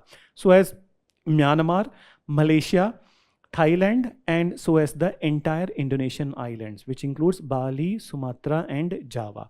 So that is very important. Now, another thing that when you will be reading Buddhism and Jainism, so there is one question which is asked that in the early medieval ages until the late medieval ages, Buddhism, which was born in India, it was that it dwindled from its own place of birth. Find out the reasons or discuss the reasons that why Buddhism declined from India. So whatever be the reasons, that is a different question. But most important aspect is that when Buddhism, which emerged in India, when it dwindled from India, it survived at the places where Pal rulers have sent it. Where? Tibet, Thailand, Myanmar, Indonesia, then Sri Lanka, and so as the parts of the Central Asia. So this way, Pal period was the most significant phase for the survival of the Buddhism. I hope you're getting it then. So apart from it, there were many other ways that they tried to make the Buddhism survive. So for example, they were writing the manuscript related to the Buddhism. And these manuscripts were in the form of the painting also. So on the palm leaf, they were creating the images of the things related to the Buddhism, and also many such practices of the Buddhism were mentioned in it. So these were also one of the things associated with the Buddhism. So Pal paintings of this time, or basically Pal manuscript paintings of this time. Now let's come to the next question. So just let me see what all are remaining. Technological changes and Persian literary sources. Yeah, fine. So Bhakti literature. Then evaluate the nature of Bhakti literature and its contribution to the Indian culture. Then this is a very repeated question in the exam. N number of the time it has been repeated. बस question, एक हिंदी में कहावत है, कान इधर से पकड़ो या उधर से पकड़ो, पकड़ तो रहे हो कान. Then, so similar to it is the bhakti question in the UPSC exam that they often ask, and the nature answer would always be similar. So here, what is very straightforward and easy question: nature of the bhakti literature and contribution to society. So it's a very straightforward. Now understand. Bhakti literature, when it comes to the Bhakti literature, nature was that it was written in the regional languages. Okay? So written in the regional languages, for example, the Bhakti literature of Tamil Nadu in Tamil language, and Bhakti literature of Karnataka in Kannada language, Bhakti literature of Maharashtra in Marathi language, Gujarat in Gujarati language, and North India, Awadhi and Braj. Then, and so as the Gurumukhi also in Punjab, and so as the Bengali and Odia in the Eastern India. So all the Bhakti literature of India, they were written in the regional literature. Then, so this is basically the nature. Then another nature, Bhakti literature was often non-sectarian in nature, meaning that they are not dividing the society. They are talking about the oneness in the society. Then Bhakti literature was also secular in outlook. Then, so secular in outlook, and they were not discriminatory. So non-discriminatory means that they are not saying that if the Bhakti is for this particular god, so Hindus will do and these will not do, and Shudras will not do, these castes will not do. So it was non-discriminatory in nature. Then apart from it, they talked about the oneness of the god. Then, so generally you will see that all the Bhakti saints of India, they are just talking about the one god. They are not talking about the many god. Let's give you example. So Allavars of Tamil Nadu, they were devoted to Lord Vishnu. Nayanars of Tamil Nadu, they were devoted to Lord Shiva. Then Lingayatas of Karnataka, they were devoted to Shiva. Then Vari Varkari of Maharashtra, they are devoted to Vitthal, God Vitthal. And who's God Vitthal? Lord Vishnu. Then similarly, in the northern India, that there is a Vaishnav and the Vaishnav tradition. In fact, in the Vaishnav itself, Lord Krishna and Lord Ram. So Tulsidas, Goswami Tulsidas, dedicated to Lord Ram. Then similarly, Vallabhacharya, dedicated to Lord Krishna. Then, so similarly, that they are taking just one god and they are emphasizing on the aspect of the devotion. Moreover, Bhakti, the nature of the Bhakti was to stop the sacrifices and mainly move towards the devotion or the purpose of the spiritualism. So this is the nature of the Bhakti. Then what is the second part? Nature of the Bhakti literature and contribution to Indian society. So what is contribution? So first of all, contribution is that they are promoting the non-sectarian belief, which means everyone is equal. Then, so they are bringing equality in the society. Then Bhakti literature, one of the most important contribution, that it is because of the Bhakti literature, all the regional languages of India became very popular. Then, and they became the language of the people at that point of time. Then, so that is one contribution. Another contribution, that they emphasized on inter-religious harmony, meaning that if the Hindus and Muslims are there, so they must not fight with each other. They must be harmonious. In fact, there are a number of instances where the conversations between the Bhakti and Sufi saints were happening. Then, so in fact, they always placed emphasis on a cordial relations with the Sufis and the other religious faith.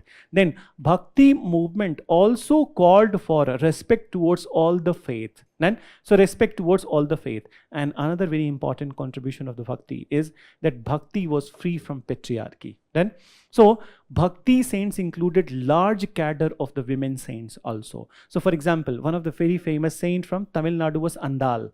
Then, so Andal, then Avaiyar, Andal, Avaiyar, Namila Avaiyar, then you're saying Mirabai. Then, so Mirabai also. So large, and in fact, there is no such single ounce of the patriarchy in the writings of the Bhakti saints. And in fact, you find that more celebration of the feminism is there in the Bhakti literature. So this can be said as the outlook. Then, so this is what is the nature and the contribution of the Bhakti. Then let's come to there is one question which I felt that was a little tricky, but actually it was not tricky. अब ये question देख लो, इसको भी address कर सकते हो. What were the major technological changes introduced during the Sultanate period they are asking only Delhi Sultanate. They are not asking Mughal. They are not asking anything below the Delhi Sultanate. So Delhi Sultanate is from 1206 to 1526. Then, so this is the period. And how did those technological changes influence the Indian society? Now understand, not everything was known to the people when this question came in the exam, and it actually, many of the people were stumped that how to write this question. But then this question was in year 2023. Way back, okay, bata raha hu, it is in 2017 paper that there was a question, and the question was asked about one term in the prelims paper. Term was araghat, okay. So ये general phenomenon है UPSC paper में, that they will be giving you a term and then you need to identify the right meaning of the term. Then, so what was araghat? Araghat was ARAGHATTA. So araghat is basically the wheel, gear fitted wheel, which was meant for lifting the water. Okay, gear you understand, cycle use किया है gear वाले, then so you also use your gear. Then so cycle में when you that tighten the gear, the speed of the cycle increases. Similarly, this gear fitted wheel had attributes like that when the tighten gear would be there, more water would be lifted, and less tighten gear is there, so then less water would be lifted. So this is one information at least you have that you could have used in this particular thing. But then there are other things that we see in the basically our study itself. So now understand, I'm adding additional part to it. So araghat now. So with araghat, just I'm talking about one thing. Araghat, when it is used, so now more people can use the water-based irrigation. So agricultural capacity will further enhance, widened then, and moreover, more number of the people can practice agriculture. So actually one of the main benefit of the araghat, it was also called as sakiya. Then the other name of the araghat was sakiya. So with the araghat, more people preferred agricultural domain or agricultural profession, and that's how their income also started to increase. But then let's come to other thing. Then generic way, अगर जो कुछ भी नहीं पता है तो भी मेरे को बताना, ठीक है? That you can write this answer. So for example, that right now I'm just observing many of you, and some of you wearing some cloth where some sort of that nakashi is there. Then why at this time? Paper है. चलो ठीक है, fine. So he has his paper day after tomorrow. Chalo, fine. So now, why I'm seeing that many of you have a nakasi in your clothes. So have you heard about chicken curry in Lucknow? Suna hai na? And who are the mainly people who are involved in it? Hindus or Muslims? Okay? Have you heard nakasi? Nakasi kaun karta hai mainly? Muslim community. Have you been to Jama Masjid? Or have you been to Jaipur, many of the pockets of the Jaipur? Have you heard about the word Meenakari? Meenakari is done by mainly Muslim community. Kashida Kari. Have you heard?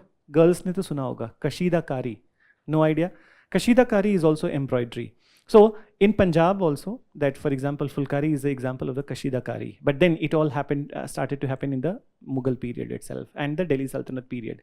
Kashida Kari. Then, chalo Kashida Kari. So you are wearing the cross, that crossy crocs, then your cloth.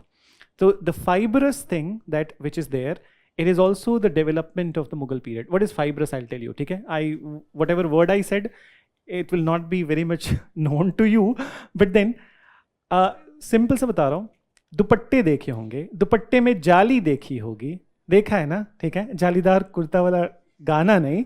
So, so jalis देखा होगा. Flowers देखा होगा. These all started in the Delhi Sultanate period. So one of the greatest contribution of the Delhi Sultanate period is this, the textile industry. Then, and the different designs and the different patterns of ornamenting the textile industry, and which continues even till this time. So the words which I mentioned, nakasi, okay, kashida kari, meena kari, then chicken kari. So they all have their origins in the Delhi Sultanate period, and in fact, the origin was because of the new tools of the spinning were invented. Then, so that new tools of the spinning the cotton, they were invented, and pit loom, treadle loom, these all were invented at this time. So ab kapda banana, textile manufacturing was much more easier in the Delhi Sultanate period than any other period. So that's how many such things have emerged at this point of time. Now, tell me, what is the contribution? So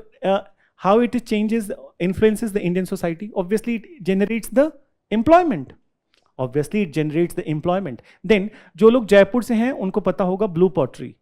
Anyone from Jaipur? Or have you heard about the blue pottery? Very beautiful pottery. घर में crockery, utensils, they are used in the blue pottery. That blue pottery is used. That is also the Delhi Sultanate creation, and it all came from that Iran side during the Delhi Sultanate period. So that itself is creating one such sort of the employment. So please don't talk in the class. Even if it is open session, I would advise that the dialogues with each other बाद में कर लेना, ठीक है? So now, so this is one part. Then another thing, that you must have seen horses, and when you are mounting on the horses, किसी चीज पे पैर रखते हो, what is that? What do you call? Horse stirrup, ठीक है? Iron stirrup. Then वैसे तो normally हम बोलते हैं strap. We use the word strap ना. Very many times we use the English word strap, S-T-R-A-P, but it is stirrup. Then, so Hindi में बोलो तो कुंडा. Have you heard kunda? So you put your pair or leg on the kunda and then you mount on the horse. That was also an invention during the Delhi Sultanate period. But what is the importance of it? Any idea? What is the importance of it? Because you can very fast, you can ride on the horse, and then very fast you can mount on the horse, and then you can tighten the rein of the horse. Then, so it was very effective medium in the fighting. So these were some of the technological advancements at this point of time. In fact, in architecture also, so major technological changes. In architecture, if we see, so one of the technological change at this point of time, particularly in the Tughlaq period, there was an introduction of the barter method of construction. What is barter method of construction? Walls were tilted little bit. Then if the walls are going straight, they were tilted little bit, only this much. So this particular tilting of the wall gives more resilience to the walls. It can withstand earthquake or any such natural disaster in much better way than a 90-degree standing wall.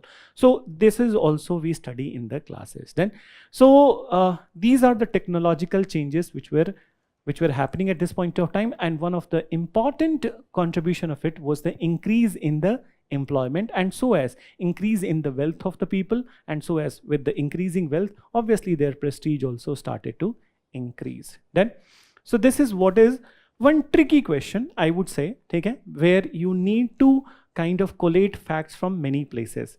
Then, next question, how will you explain the medieval Indian temple sculpture represent the social life of those days? Then, so medieval Indian temple sculptures written, na? So medieval Indian temple sculpture. So what is medieval Indian temples? Which all period we will keep in the medieval? Let's start with the, if we starting from the 9th century. What you were saying? Chandela bhi bol sakte ho, theek hai? Even the Odisha style also. So Odisha temples were developed by the Gajapati rulers, and so as the Ganga dynasty, Eastern Ganga dynasty. Why you two guys are talking too much? Please don't do that.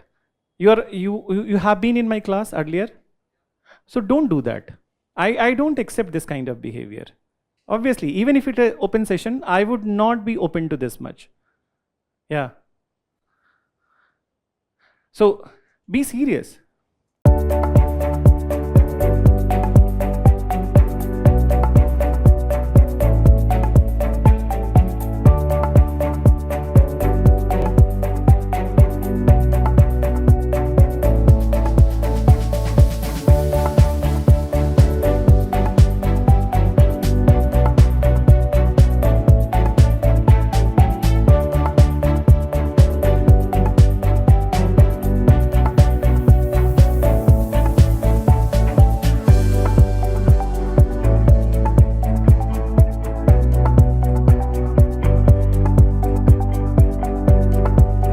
So now when it comes to the medieval period temple architecture, so medieval period temple architecture, basically we can talk about all the substyles of the Nagara. So sub-styles of the Nagara is the Chandela, then uske alawa Solanki, then so as the Odisha style also. Then apart from Odisha style, the Chola temples, Brihadeshwara, Tanjore, these all places. Then after the Chola, Hoysala temples, I told you that you see that particular, it's a beautiful piece of architecture, Hoysala temple, and there is none other than the Hoysalas. Then in reality, that is none other than the Hoysala sculptural temples of India. Then apart from it, the temples of the Vijayanagar. So they all will fall in this category. Now let's start one by one. So when we are talking about the Odisha temple, so in Odisha temple, sculptures you see, particularly in the Konark temple, Sun temple of the Konark. What all kind of sculptures you see in the Konark temple of, that Sun temple of the Konark? So not only the depiction of the animals, lions, bulls, horses that we have discussed, these all are there. In fact, it will be there in all the temples, but then there is a depiction of the sexual images also. Then, so the sexual images, people in the sexual positions, they are depicted, and in fact, very bold depiction of the sexual image. It is indicative of the tantric practices of that time. In the class, I have mentioned about the tantric practices, then that how it is indicative of the tantric practices. So sexual images is not just about the eroticism. Actually, it was not the purpose. There were different purposes in the different temples, but here it was indicative of the tantric practices. Then come to the Khajuraho. So in Khajuraho also, there is a depiction of the entire gamut of the life cycle of the Hindus, then, or life cycle of the people. So they are involved in their daily life activity. Then daily life activity, whatever they are doing, cooking, dancing, music, everything is depicted. Then apart from it, the Khajuraho temple also depict the dharma, artha, kama. Okay? So dharma is the responsibility. Artha is the jivkoparjan, the means of livelihood that is depicted, and so is the kama. What is kama? The eroticism. Then, so the sexual images. But then there is a different story of the sexual images on the Khajuraho temples. Actually, the ruler Chandravarman wanted to depict that what all kind of evils exist in the society, and he also wanted to convey a message that if somebody is in a committed relationship with somebody without going into the marriage institution, so then they are discriminated. But then apart from it, large number of the evils are, sexual evils are existing in the society, but there is no such punishment for that. Then, so that's how. The one more reason of depiction on this was particular this story. So you will get to know that why he wanted to do it, because his mother was discriminated in the society, because she was pregnant outside the marriage institution, and then she was discarded from the society. So that is Khajuraho. Then let's come to the temples of the southern India. So it is the Chola temples, or is it the Hoysala temples, or is it the Kakatiya temples, or is it the Vijayanagar temple? In all the temples, you will find some of the important images, some of the sculptures. So for example, that in Buddhist structures, you find Salbhanjika or Yakshinis, but the Yakshinis are depicted in almost all the temples of India, only the names are different. So for example, in South India, particularly in the Karnataka, Tamil Nadu and Kerala, they are called as Madanikas. Then, and Madanikas are the beautiful Yakshinis, and in fact, many a times they are depicted in a way that they are doing their own Shringar. What is Shringar? Makeup. Then, and sometimes they are depicted with the mirror also. Then apart from it, the temples of the southern India, they depict the entire story of the Mahabharata, Ramayana, then, and in a sculptural form. So for example, the Hoysaleswar temple of the Halebidu, Chennakesava temple of the Somanathpura, Beluru, then, and so as many temples, okay? Like the Rudreshwar Ramappa temple, you find that story of the Ramayana and Mahabharata entirely depicted. I'll tell you one panel from the Chennakesava temple. So one panel from the Chennakesava temple where even the part of the, what's the name of the son of the Abhimanyu, sorry. So Abhimanyu, you must have heard about the Mahabharata Chakravyuh scenario. Even the Chakravyuh is also depicted on the temple. Then, and these particular sculptures are so beautiful that you will be mesmerized that how it has been done from the hand. Moreover, while depicting these all sculptures, everything, what they have done, that they have used the local stones which can be used in the best way. So for example, chloritic soapstone was used many a times for creating the sculptures. Then when you look at the temple, so what you get, these all temple walls, the belief of the people, the practices of the people. Are they worshipping the Lord Shiva or Lord Vishnu? But in fact, it also is depiction of the pluralistic culture of India. Let me take you to one more example, that the temples which were created by the many of the rulers, but particularly here I'm telling about the Hoysalas. Then, so they created the temples associated with the Lord Vishnu also, Lord Shiva also. But in these all temples, there would be depiction of the Buddha also, and there is a depiction of the 24 Tirthankaras also. So 24 Tirthankaras, meaning that it is depiction of the pluralistic culture of India. Then it's a unique fact. Then it's a very unique fact, and it's something which you will not find. So this is what we are. पहला question क्या discussion किया था? That ancient India, how geographical factors. Then, and we were talking about somebody, you said that diversity and the pluralistic culture of India. It itself is depicted on the temple walls of India, not just the daily life of the people, but everything. So some of the examples you will have to quote. In fact, social life of those days, even the people that rearing some animals, that is also depicted, so as the milching of the animals is also depicted. So entire life cycle has been a scene on majority of the temples of India. Then I hope you got it. So that is very important feature. Then let's come to the next question. Persian literary sources of medieval India reflect the spirit of the age comment. So now this is one question which I would say it must have given a headache to the people when this question came, and it was in 2020. So Persian literary sources. So Persian language, they are not asking about Urdu, they are not asking about Turkish.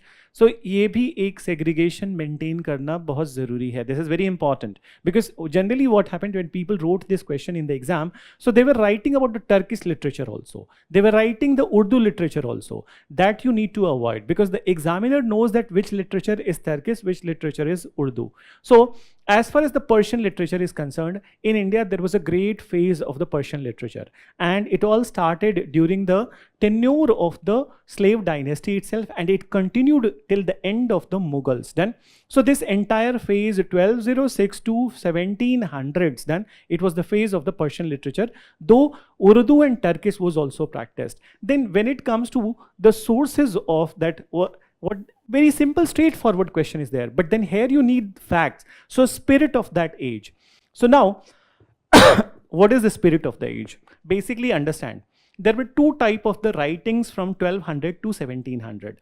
These two type of writing, one is the autobiography and second is the historical. Then, so autobiography meaning that the persons, they themselves were writing their life events and their biographies were also written. Then, so their biographies meaning that ki meri life story koi aur likh raha hai, somebody else is writing. And then historical writing, whereby the historical events are mentioned. But then it is Amir Khusro who brought a new tradition in it, and then he started to write the love stories also.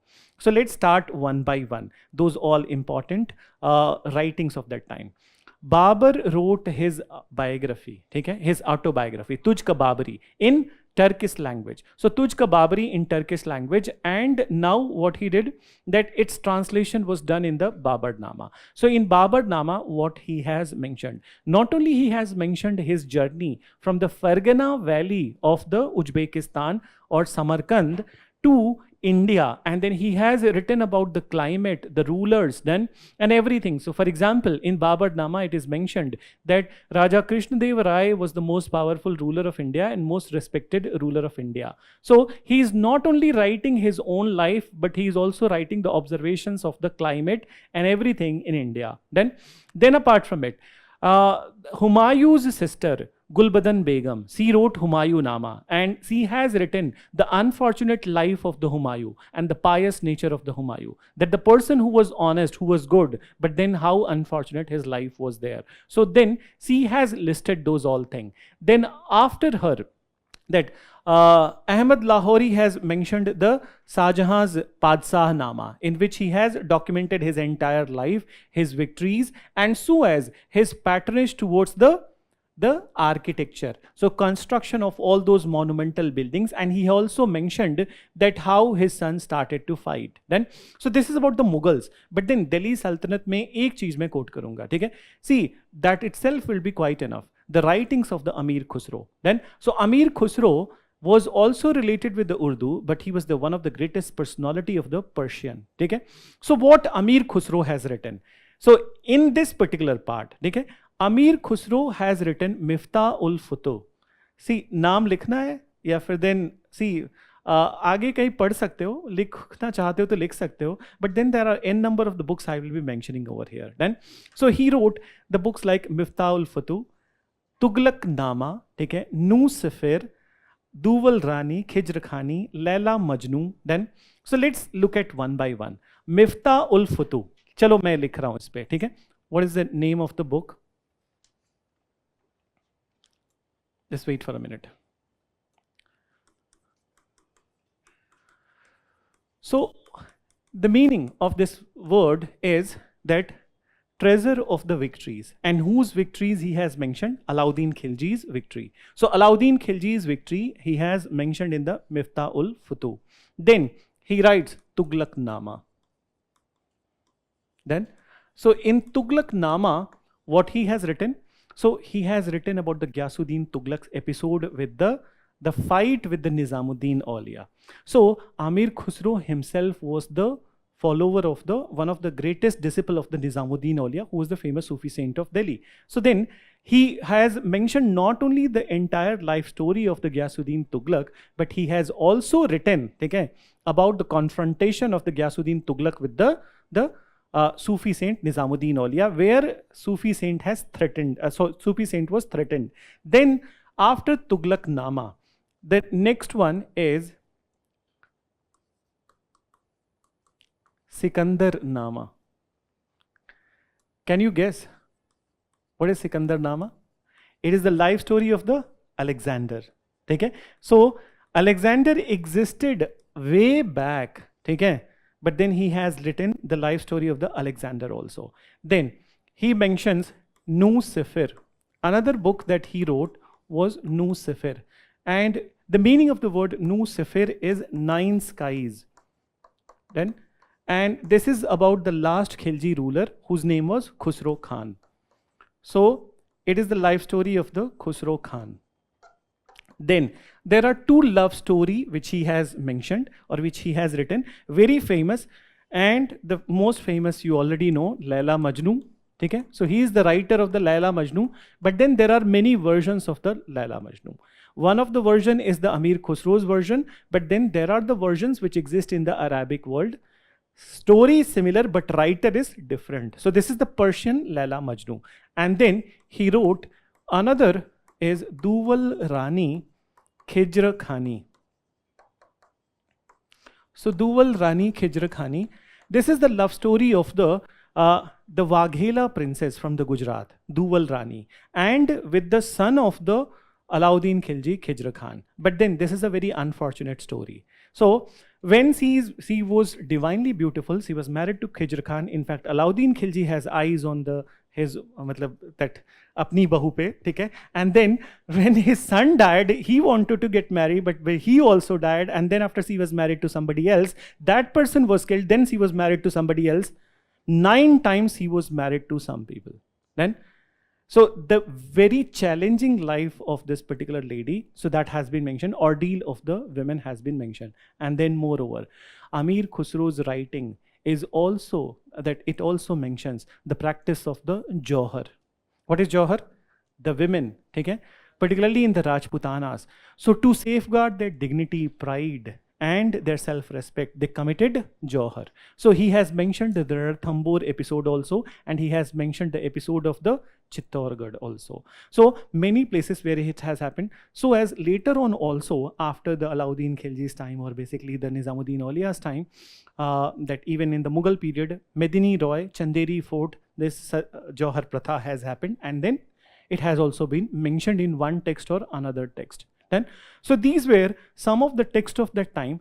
So अब इसमें देखो ये बहुत ऐसा ना, that this is a very, I would say, vague kind of question, whereby you don't have that scope of being very artistic. Here just it is factual.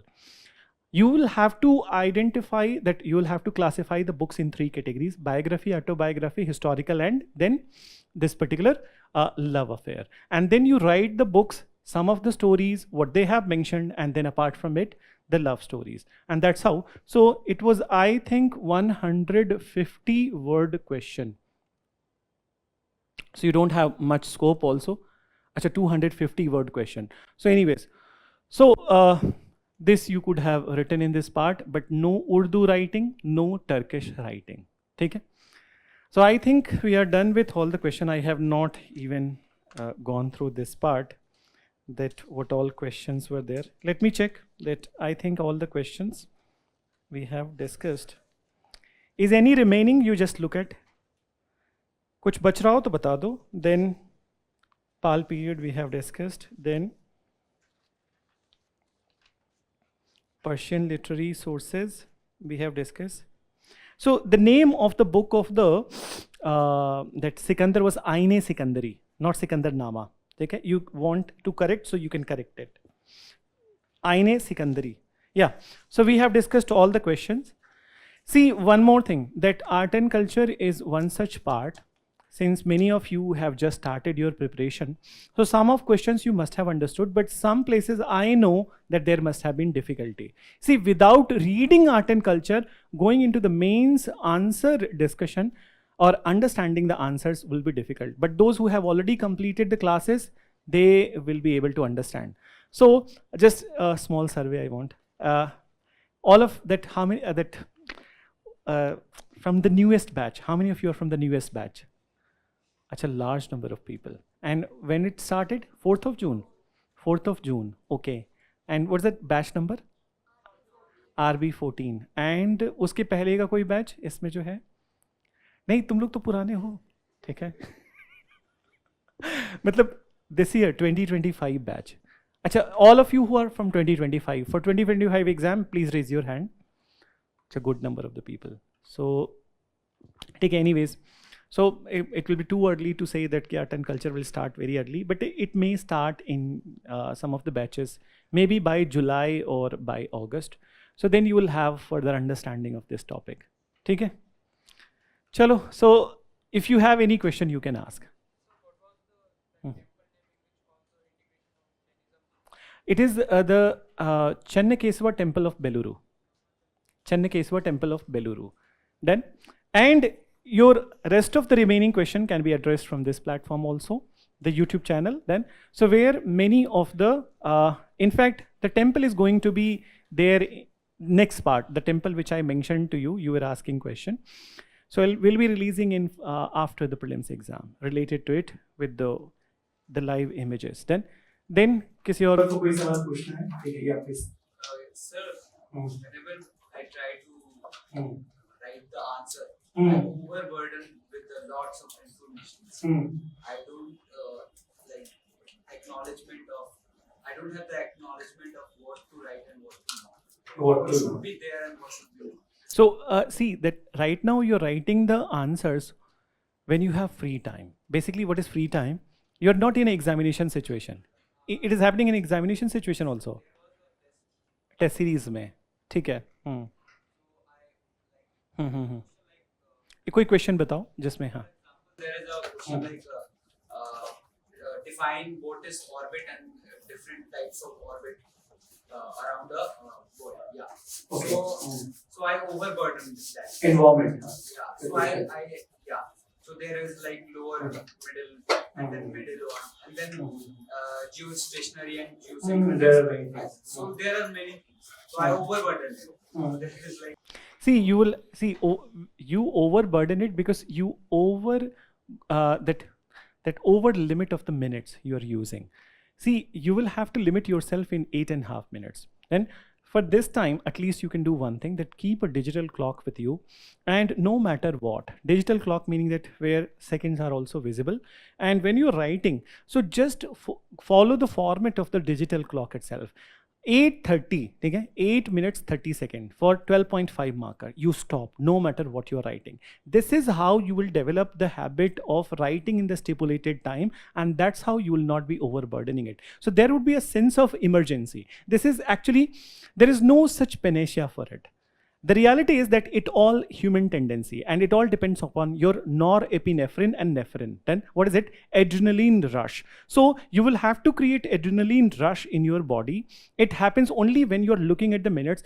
Every time when you're writing, you're looking at the minutes. अरे यार 2 minute खत्म हो गया, जल्दी लिखो, ठीक है? So this is how the urgency when you'll be bringing in your behavior, then only you'll be able to write. Otherwise, if you have the that leisure time, that एक क्वेश्चन को लिखने के लिए 15 मिनट लगा रहे हो, तो फिर then obviously you'll be losing on the other questions also, and at the same point of time you are overwriting in one question. So you will have to follow this technique. This is the मतलब I would not say only way, but one of the most effective way to write.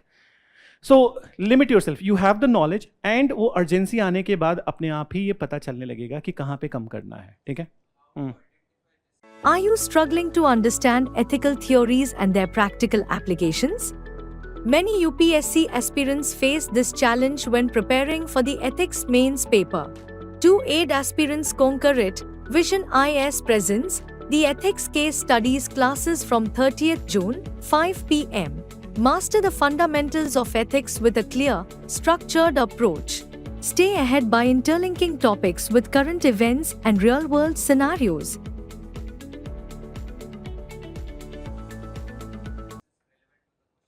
Only see that though evaluator will tell you when you are writing na. So when you're writing, see, not from the very first day you become the very expert writer.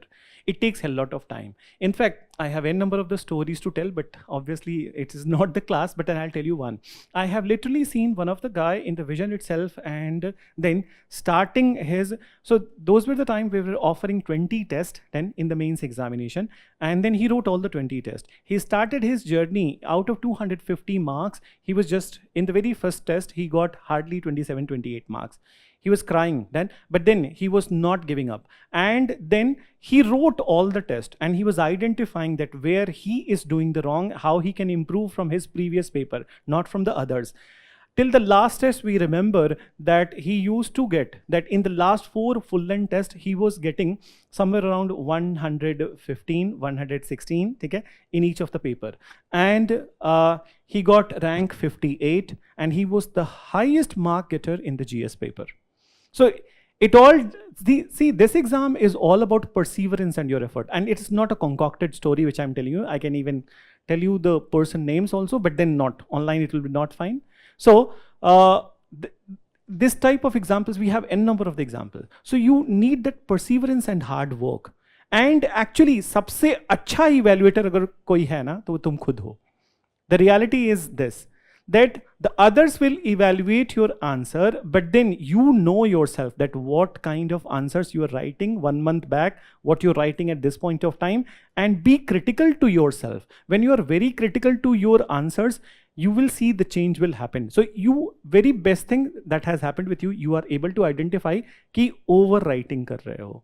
Then, but then do it at a regular interval, that regularly, and get it evaluated with the expert people also. So they only will tell you that what is relevant, what is not. ठीक है? Anyone else who wants to ask any question? किसी और को पूछना है? Fine. So चलो, so I'll wind up this session from this particular thing, and hope to meet you, many of you, in the art and culture classes or modern classes or ancient and medieval classes. So these are the 3 sections which I usually take, then art and culture, modern and medieval. And chalo, ja rahe ho to jao. Chalo, good night to all of you. Meet you maybe in some of the classes. Thank you.